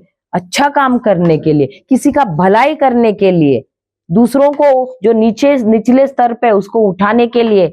तो ये गुस्सा सबके अंदर है। लेकिन हम क्या करते हैं पता है? उस गुस्से के ऊपर पानी डालते हैं, उसको बुझाते हैं। और जो दूसरा अपवित्र गुस्सा है ना, उसको बार बार, उसने मुझे ऐसे क्यों कहा, उसने ऐसा क्यों किया, और वो गुस्से को कायम रखते हैं। सही बात है। और सालों साल तक हम वो गुस्सा रखते हैं। और फिर उसका मुंह उसको देख के टेढ़ा, इसका मुंह देख के इधर टेढ़ा। सही होता है कि नहीं? फिर बाद में बोलेंगे मुझे तो इसका मुंह देखना ही नहीं, काली मुंह वाली बोलते हैं यहाँ। हाँ, अरे ये सब डायलॉग है यहाँ पर भी। Hallelujah, hallelujah. और ये जो अपवित्र गुस्सा है, सालों साल पता नहीं कितना पीढ़ी तक, अगर सास ने शादी के दिन अंदर आते समय कुछ बोला, वो भी लेके बैठे, वो सास बेचारी। लेकिन अभी भी है गुस्सा। और पति को बार बार, तुम्हारी माँ ने ना कुछ भी थोड़ा झगड़ा, बेचारा पति भी कुछ मुंह नहीं खोल सकते। क्यों? बोला उसके ही माँ ने। सही बात है ना? अब ये कौन सा गुस्सा लेके बैठी है? पवित्र या अपवित्र? और लेके बैठी है और फिर कमर में दर्द है, और बेचारा पति रोज रात को लगाता है। हाँ, बाम लगा रहा है। क्यों? क्योंकि गुस्सा लेके बैठी है अभी तक। हालेलुया, जय यीशु, जय यीशु। लेकिन वचन क्या कह रहा है? पढ़ना अभी समझ के। 26वां ना? यदि आप वृद्ध हो जाएं तो इस कारण पाप न करें। सूरज के डूबने तक अपना क्रोध कायम नहीं रहने दे। Hallelujah, hallelujah. अभी कितने शादीशुदा है यहाँ पर? अरे कोई शादीशुदा नहीं है हम। सब एक दूसरे को देखते शादीशुदा है कि नहीं?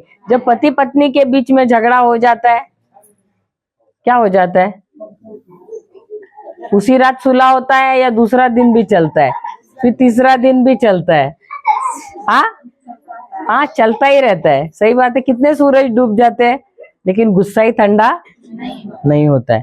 लेकिन ये वचन क्या कह रहा है? सूरज डूबने से पहले क्या होना है? उस गुस्से को ठंडा करना है, उस गुस्से को निकालना है। लेकिन जो पवित्र गुस्सा है उसको कभी भी तुमको ठंडा नहीं होने देना है। Hallelujah, hallelujah. भले हमारा कितना भी गुस्सा है एक दूसरे के साथ, लेकिन हमको सूरज डूबने से पहले एक दूसरे से क्षमा मांगनी है, एक दूसरे से सुलह करना है, क्षमा मांगनी है और आपस में प्रेम से रहना है। क्योंकि गुस्से में रहने से क्या होगा? तुम्हारे बीच में कौन आएगा? पति पत्नी के बीच में कोई तो आके सो जाता है उस समय, और दोनों भी उसको पकड़ के चूमते रहते हैं। कौन है वो? और सुबह दोनों भी सर पकड़ के बैठे, अरे सर भारी हो गया। क्यों हो गया? क्योंकि शैतान आपको चूम रहा था पूरा रात भर, मेरे डार्लिंग। हालेलुया, हालेलुया, जय यीशु। तो रात भर गुस्से में रहना है? रहना है? हाँ, अगर रहोगे तो क्या होगा? कौन रहेगा बगल में? अभी सबसे खतरनाक कौन है? शैतान है क्या सांप है? कौन खतरनाक है, सांप या शैतान? तो सांप को रहने दो आपके कमरे में। अगर पता चला सांप कमरे में है, सोओगे क्या?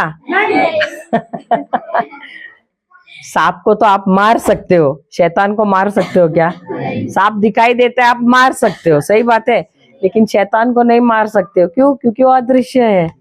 तो खतरनाक कौन है? शैतान ही है ना। तो जब आप रात भर गुस्से में रहते हो, किसके लिए दरवाजा खोला? आजा, आजा, हाँ, बुलाया ना उसको अंदर, फिर उसके साथ रात भर डांस भी कर रहे हो। हाँ, हालेलुया, हालेलुया, जय यीशु, जय यीशु। तो गुस्सा करना है? करना है? नहीं, मैंने बोला गुस्सा करना है। कौन सा गुस्सा करना है? कौन सा? पवित्र गुस्सा।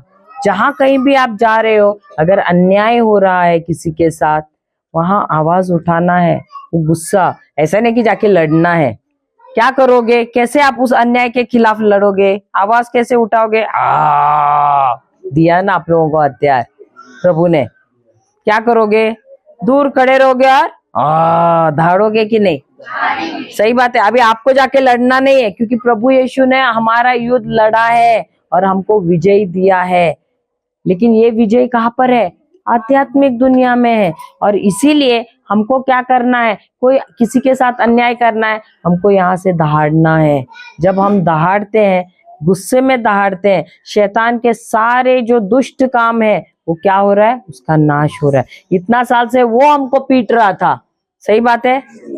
जैसे धोबी घाट पे जाके कपड़े धो रहा था, वैसे हमको धो रहा था वो इतने साल से। रिन लगा रहा था, एरियल लगा रहा था, सर्फ लगा रहा था, सब लगा रहा था और धो रहा था, सही बात है। सब डिटर्जेंट लगा के धोया उसने हमको, और हमारा हाल बेहाल कर दिया। लेकिन अभी समय आया है, हमको क्या करना है? उसको पीटना है। कैसे पीटेंगे? हम नहीं पीटेंगे, हमको वचन बोलना है, वचन की घोषणा करना है और हमको अपनी आवाज देनी है। और आवाज दे देकर गुस्से में, ये पवित्र गुस्सा जो है, उस पवित्र गुस्से के साथ जब हम आवाज देते हैं, क्या होता है? पवित्र आत्मा हमारा आवाज लेता है, उसमें अपना संदेश भरता है और वो युद्ध करता है। शैतान के सारे कामों को, जो अन्याय हो रहा है, जो बुरा हो रहा है, वो सब चीजों का क्या करता है? नाश कर देता है। Hallelujah, hallelujah. तो दो चीजें क्या है जो संत पौल ने कहा? पहला क्या था? क्या नहीं करना है? झूठ नहीं बोलना है। दूसरा क्या है? गुस्सा। दूसरा क्या है? क्रोध या गुस्सा। नहीं होना है, यानी अपवित्र गुस्सा, अपवित्र क्रोध नहीं आना है हम पे। Hallelujah, hallelujah. लेकिन पवित्र गुस्सा हमको रखना है। ये पवित्र गुस्सा है किसके लिए? प्रभु के राज्य में अच्छा काम करने के लिए। हालेलुया। और इसी के लिए हम सब बुलाए गए हैं। हम सब किसके लिए बुलाए गए हैं? किसके लिए? भले काम करने के लिए। इफिसियों का किताब 2 अध्याय 9 वचन क्या कहता है? इफिसियों की किताब 2 अध्याय 9 वचन क्या कहता है? देखिए,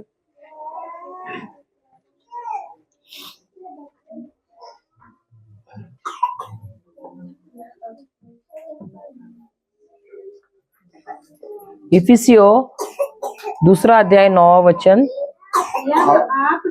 यह आपके किसी कर्म का पुरस्कार नहीं। कहीं ऐसा न हो। सॉरी, 10वां लेना, 9वां नहीं, 10वां लेना। 10वां,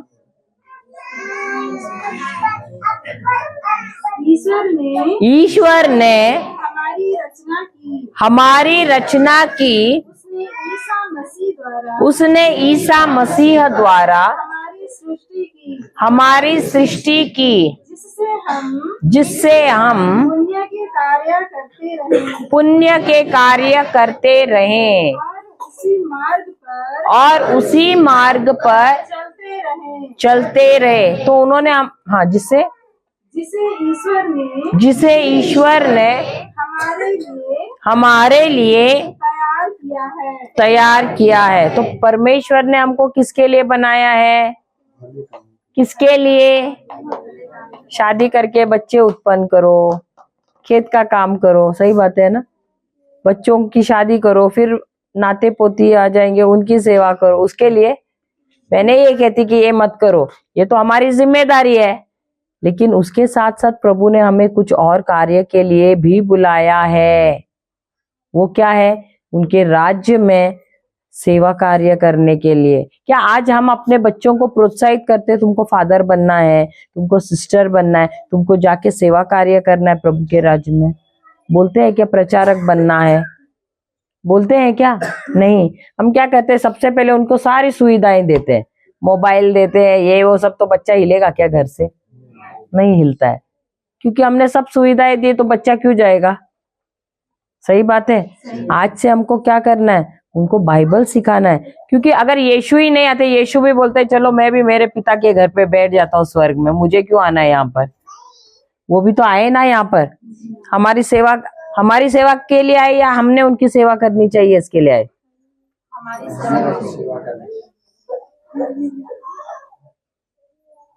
किसके लिए आए?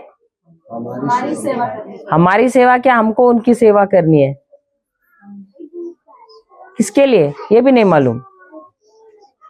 किसके लिए आए? हमारे लिए। क्या हम परमेश्वर की सेवा नहीं करनी है क्या हमको? फिर तो यीशु किस लिए आए यहाँ पर? ताकि हम उनकी नहीं, उन्होंने जो कहा सही था, ताकि वो हमारी सेवा करे।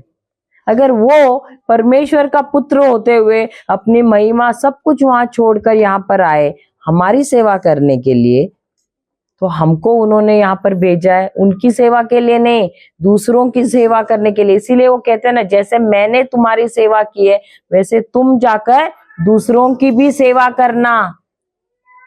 अगर हम अपने बच्चों को ये सिखाएंगे नहीं तो क्या वो जाके सेवा कार्य करेंगे? नहीं।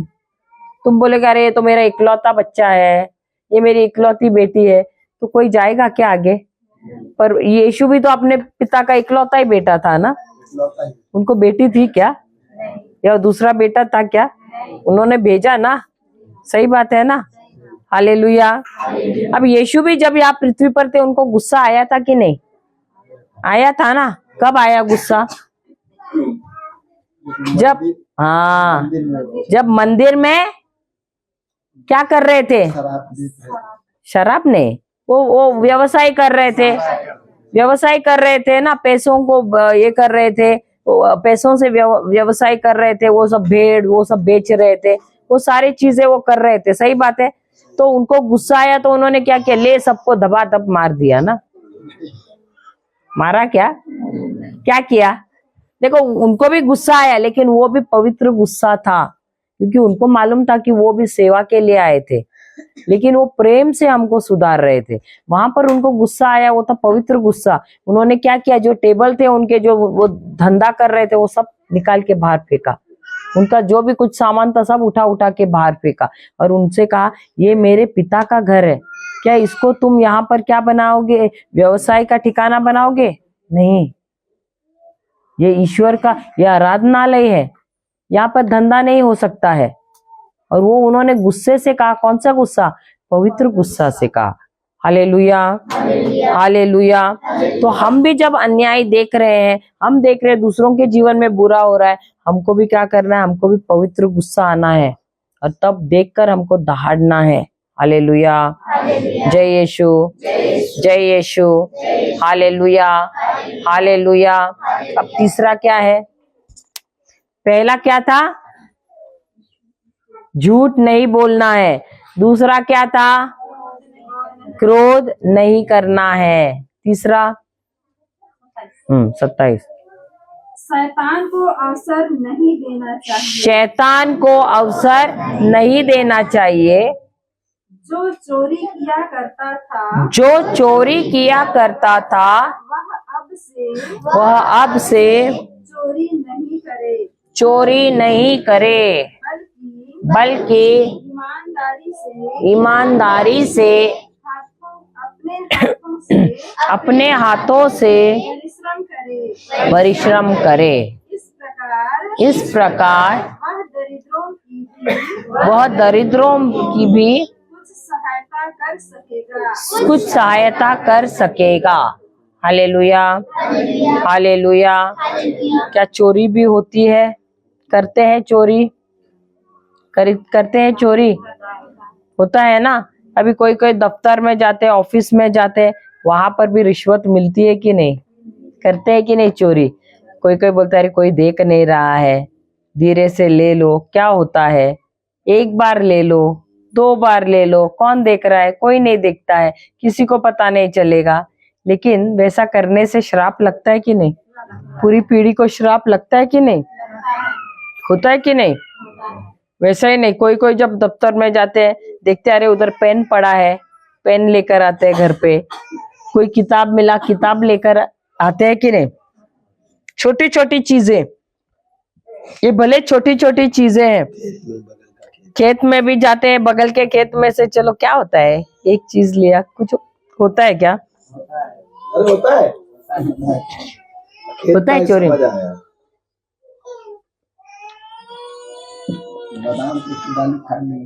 हाँ, कोई कोई मिर्ची का देखा तो मिर्ची का निकाल, कोई कोई फूल भी निकालते हैं यीशु को डालने के लिए। अब चोरी का फूल यीशु को डालेंगे? हाँ, प्रभु भी बोलेगा मेरे लिए लाया, लाके भी। हाँ, कोई कोई वो भी वैसा भी करते, दूसरों के इसमें से निकाल के, चलो पूछ के निकाला अलग बात है, लेकिन वो तो सीधा निकाल के लेके आए और डाला प्रभु को। हालेलुया। तो हम ऐसा कितना बार जा जाके चोरी करते हैं कि नहीं? छोटी छोटी चीजों में चोरी करते हैं। हालेलुया। कहीं किसी और के गाय का दूध तो नहीं निकालते हैं ना? किसी और के मुर्गी का अंडा। हालेलुया, हालेलुया, जय यीशु, जय यीशु। अब ये इसमें ही नहीं, अभी जब हम आध्यात्मिक दुनिया में भी हम चोरी कर सकते हैं। जैसे कि कोई बैठ के वचन सुन रहा है, अभी वो बहुत ईमानदारी से सुन रहा है, ये बाजू में जाके उसको हिलाएगा। वो खुद तो नहीं सुन रहा है, उसको भी सुनने नहीं दे रहा है। अब उसने क्या किया? उसका भी चोरी किया। शैतान को चोरी करने दिया ना, क्योंकि वचन कहता है, देखिए वचन मत्ती का सुसमाचार अध्याय 15 का 19, अध्याय 15 का 19 देखिए क्या कहता है। मत्ती का सुसमाचार अध्याय 15 का 19। मत्ती, मार्कुस, लूकस, यूहन्ना है ना सुसमाचार। नए नियम में पहला है मरकुस, सॉरी मत्ती 15 का 19। इस पर पेतरुस ने कहा, 15 का 19, क्योंकि बुरे विचार 15 का 19 है वो। 15 है, मत्ती मत्ती। मत्ती 15 इसमें है। जब कोई राज का नियम नहीं समझता, 13 का 19 है कि 15 का 19 है? 13 का 19, हाँ 13 का 19, 13 का 19। सॉरी 13 का 19 है, 13 का 19। जब कोई राज का रहस्य, हाँ वही है ना, 13 का 19 है। हाँ बोलिए। यदि कोई राज का वचन सुनता है लेकिन समझता नहीं, तब उसके मन में जो बोया गया है उसे शैतान आकर ले जाता है। नहीं बस उतना ही बस। Hallelujah hallelujah. अभी आप यहाँ पर बैठे हो, आराम से सुन रहे हो। अभी कोई आके आपको ऐसे ऐसे करेगा, बोलेगा। अभी जो समझ के सुन रही थी, हम यहाँ समझा रहे हैं, लेकिन सुनने की कोशिश वो कर रही है, उतने में आके इसने क्या किया, उसका ध्यान को भंग किया। अभी वो जो वचन यहाँ सिखाया जा रहा था उसको तो समझ में नहीं आया, तो चोरी किसने किया? शैतान ने चोरी किया कि नहीं? अब वो बीज उसके हृदय में जा रहा था, लेकिन वो हृदय में नहीं गया, क्योंकि किसी और ने आके उसको क्या किया? छीन लिया। छीना नहीं, उसको उसका ध्यान भंग किया। अब उसने तो खुद ने तो सुना नहीं, उसने मुझे भी सुनने नहीं दिया, उसने मेरा भी ध्यान भंग किया, खुद भी तो नहीं सुन रहा है। अब उसने क्या किया? चोर को क्या किया? इसके जीवन में आके चोरी करने को लगाया कि नहीं? जो बीज इसके हृदय में बोने वाला था, वो प्रचारक क्या हो रहा है? इसने उसको हिलाया, उसका ध्यान भंग किया, उसके वजह से चोरी हो गया कि नहीं? तो क्या प्रवेश किया शैतान ने? अंदर प्रवेश किया और चोरी किया कि नहीं? तो जो वचन से उसको आशीष मिलने वाला था, वो आशीष मिलेगा क्या? नहीं मिलता है। Hallelujah hallelujah. तो ऐसा हमने कितने लोगों के साथ किया है? हम जाते तो हैं, मिसा के लिए जाते हैं, हम ऐसा प्रार्थना के लिए जाते, प्रार्थना सभा में जाते हैं। जब हम बैठे हैं, कुछ हमको याद आता है, हम बोलते हैं हिलाते इसको और उसको बोलने जाते हो। सही बात है। वो व्यक्ति तो ध्यान से सुन रहा है, उसको हिला के बेचारा उसका भी ध्यान भंग किया। अब उसका भी वचन जो सुन रहा है वो भी चोरी हुआ कि नहीं? हुआ कि नहीं? और उसके जिम्मेदार कौन है? शैतान है या तुम हो? तुम ही हो ना। तुम्हारी वजह से तो हो गया ना चोरी। शैतान आके हिलाया क्या उसको? शैतान ने तो तुम्हारा इस्तेमाल किया और तुमको बोला अरे उसको हिला हिला, और तुमने भी जाके हिलाया उसको, और बेचारा इतना ध्यान से सुन रहा था, अभी क्या हो गया? उसका ध्यान पूरा भंग हो गया। जो बीज जा रहा था अंदर, वो बीज क्या हो गया? चोरी हो गया। तो वो बीज में क्या था? वो वचन के द्वारा उसको आशीष मिलने वाला था, वो वचन के द्वारा उसको धन मिलने वाला था, वो वचन के द्वारा उसको सुरक्षा मिलने वाली थी, वो वचन के द्वारा उसको श्रापों से मुक्ति मिलने वाली थी। वो क्या हो गया? चोरी हो गया। हो गया कि नहीं? और अभी जिम्मेदार कौन हो गया? शैतान नहीं, आप। इसलिए हम क्यों डांटते हैं बच्चों को जब एक दूसरे को हिलाते हैं? कोई गौर से सुन रहा है, वो जाके दूसरे को हिलाता है। क्यों? क्योंकि वो उसको तो आशीष मिलने वाला है, उसको वो हिला रहा है। वो खुद तो नहीं सुन रहा है, लेकिन उस दूसरे को भी सुनने नहीं दे रहा है। वो तो खुद नाश हो रहा है, दूसरे को भी नाश की तरफ लेके जा रहा है। होता है कि नहीं? तो इसके जिम्मेदार वो नहीं है जो हिला रहा है, जो उसका ध्यान भंग कर रहा है, वो है। हालेलुया। क्योंकि तुमने खुद का तो उद्धार नहीं किया, खुद की चंगाई तो नहीं ली, खुद का आशीष तो नहीं लिया, लेकिन दूसरे का भी चोरी करने में तुम सहभागी हो गए। Hallelujah hallelujah.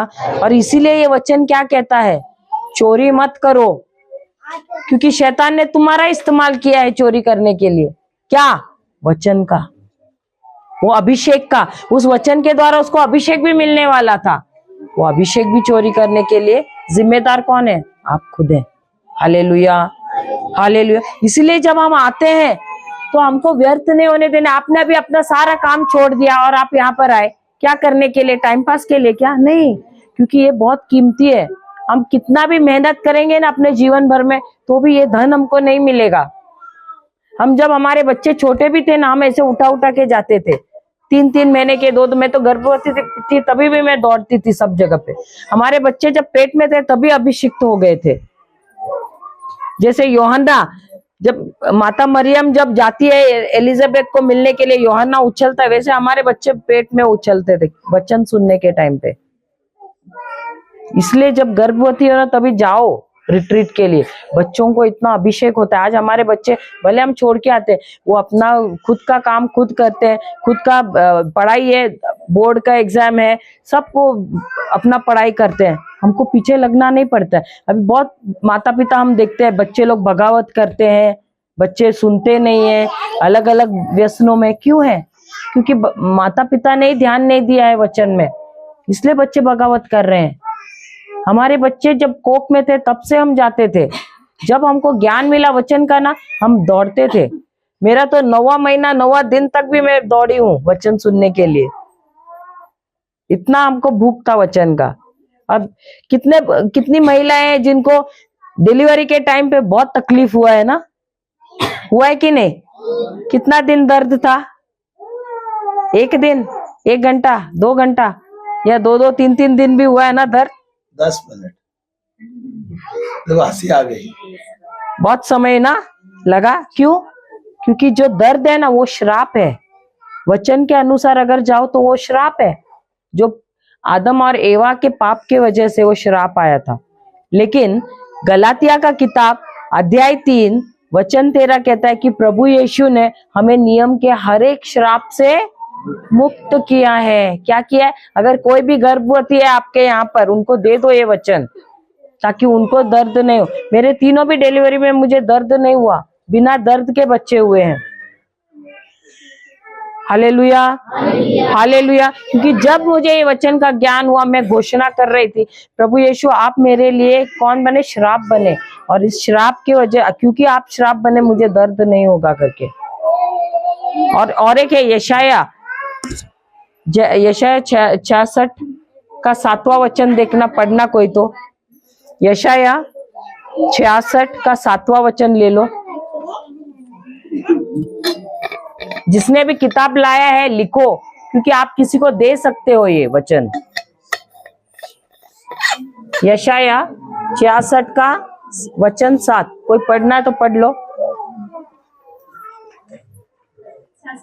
हाँ, 7वां वचन।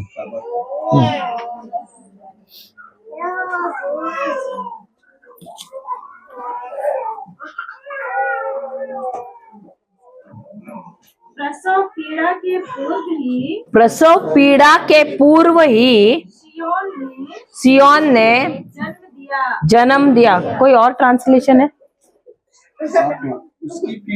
उसकी पीड़ाएं उठाने से पहले ही उसने जन्म दिया।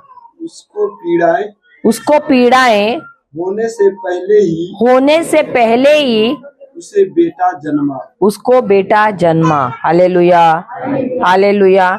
तो ये वचन आप जाके दे सकते हो वो महिलाओं को, वो बहनों को जिनको जो गर्भवती है, तो उनको दर्द नहीं होगा। हमारे मिनिस्ट्री में हमने देखा है, हम हरियाणा में गए थे, एक जो बहन है उसके 2 जब हुए थे बच्चे, दोनों में सीजेरियन हुआ था, उसको पेट काटा था, लेकिन तीसरे बच्चे के समय एकदम नॉर्मल हो गया उसका, और बोली उसको दर्द भी नहीं हुआ। अभी अगर सीजेरियन 1 बार या 2 बार हुआ ना, तीसरा भी सीजेरियन हो जाता है, ऑपरेशन के द्वारा ही होता है। लेकिन वो बोली, मैंने उसके ऊपर प्रार्थना की, उसको ये वचन दिया, मैंने ये वचन वो करती रही। उसको बहुत सारा अंदर कॉम्प्लिकेशन, बोला डॉक्टर लेने को तैयार नहीं, बोलते तुमको दर्द नहीं है, ये वो सब ऐसे बोलने लगा। लेकिन मैंने उसको पहले बोला था, अगर ऐसे डॉक्टर नहीं सुन रहा है तो जोर से आवाज निकालना। वो जोर से मुझे अरे दर्द हो रहा है करके ऐसे बोली, और उसको अंदर लेके गया, उसको बच्चा हो गया। उसने थोड़ा सा दबाया, जोर लगाया तो बच्चा आ गया ऐसे बार। तो आपको प्रभु ने ये सब श्रापों से मुक्त किया है। ये कब पता चलता है? जब वचन आप समझते हो, ये वचन आप दिया करो दूसरों को।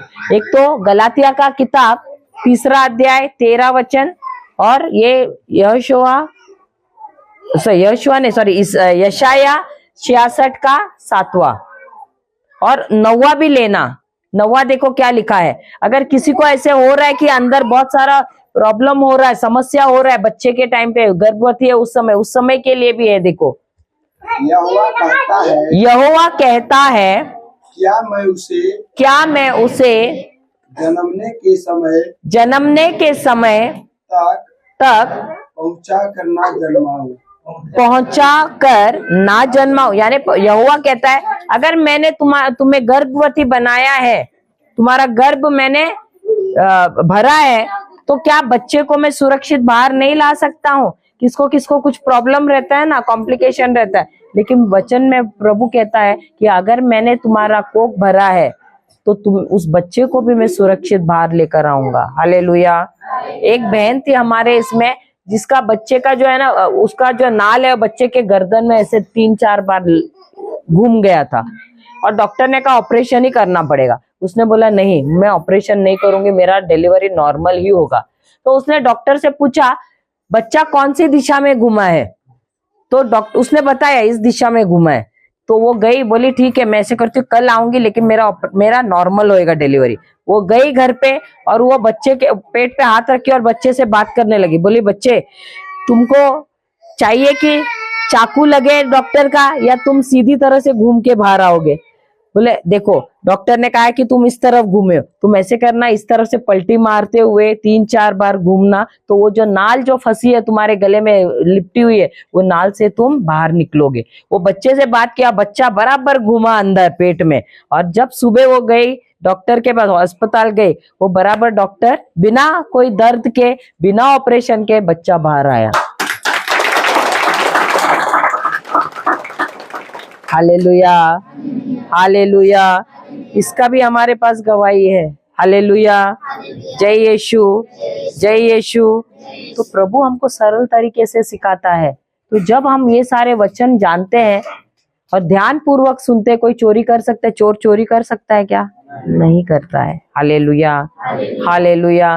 तो ऐसे कितनी माताएं कितने तकलीफों में उनका डिलीवरी हो गया है, अभी भी चांस है, और एक चांस ले सकते हो। बिना दर्द का हो जाएगा। हालेलुया। तो हम सब खड़े रहते हैं। हमने दहाड़ने के बारे में भी सीखा है। तो अभी आप दहाड़ोगे तो आपको एक गुस्सा लेना है। कौन सा गुस्सा? पवित्र गुस्सा। क्यों? क्योंकि इतने सालों से ये शैतान ने हमारे ही घर वालों को, हमारे पड़ोसियों को, दूसरों को क्या किया? हमारे खिलाफ इस्तेमाल किया है, और हमारे साथ हमारा जीवन को क्या किया है? बहुत ही बुरा किया है। तो अभी समय हमारा आया है। अभी हम क्या करेंगे? आक्रमण करेंगे। कैसे? हमारा आवाज देकर। हम आवाज देंगे और पवित्र आत्मा उसी आवाज को लेगा, और उस आवाज को लेते हुए क्या करेगा? युद्ध लड़ेगा। लेकिन आवाज यहाँ से नहीं, आवाज यहाँ से आना है। तो जैसे आप आवाज निकालोगे यहाँ से, क्या होगा? किसी किसी को खांसी आएगी, किसी को उल्टी जैसे आएगा। जब उल्टी आएगी तो चिपचिपा पदार्थ होगा। जो खाना खाया है उसका एक भी अन्न का दाना नहीं आएगा, लेकिन वो चिपचिपा, जैसे आप खांसी निकालते हो, बलगम आता है ना, वैसे आ जाएगा। सफेद या पीला ऐसे कुछ तो द्रव्य आ जाएगा, तो वो जाके आप निकाल सकते हो। लेकिन दोबारा आ जाओ, ठीक है, तो तुम्हारा शुद्धिकरण हो रहा है। तो पूर्वजों का जो भी श्राप था, जो पूर्वजों से जो उन्होंने जो दुष्ट आत्माओं को कोई कारणवश उन्होंने अपने जीवन में बुलाया था, वही तुम्हारे जीवन में आके गलत कार्य कर रहे हैं। उससे तुमको क्या हो रहा है? छुटकारा मिल रहा है। तो वो कब होगा? जब तुम अपनी आवाज दोगे, और ये आवाज बहुत ही पवित्र आवाज है। हालेलुया। तो सब खड़े रहिए, हम एक प्रार्थना करते हैं। हे पिता परमेश्वर, हम आपको धन्यवाद देते हैं। प्रभु, आपने आज हमें बहुत ही सरल तरीके से सिखाया है कि हम कभी कभी अनजाने में द्वार खोलते हैं शैतान के लिए, और क्योंकि हम द्वार खोलते हैं, ये शैतान हमारे जीवन में आता है, चोरी करता है, घात करता है, नाश करता है। प्रभु, लेकिन आज आपने हमें 2 दिन से आप सिखा रहे हैं कि आपने हमें हथियार दिया है आक्रमण करने का, ना सिर्फ हमें सुरक्षित करने का, परंतु आक्रमण करने का, जिसके द्वारा हम जब आवाज निकालते हैं तो पवित्र आत्मा इसी आवाज को लेता है और अपने संदेश से भरता है और युद्ध करना शुरू करता है। धन्यवाद पिता परमेश्वर, धन्यवाद प्रभु यीशु, धन्यवाद पवित्र आत्मा। हालेलुया, हालेलुया, हालेलुया, हालेलुया, हालेलुया, हालेलुया, हालेलुया। शबा बा बा बा बा बा बा बा रा ता ता ता ता का फा फा फा फा रा फा रा। सब धाड़ना शुरू करो।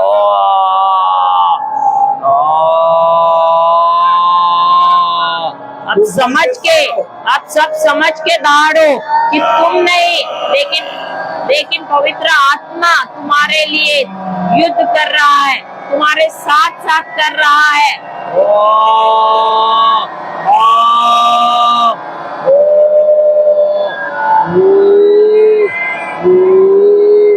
ओ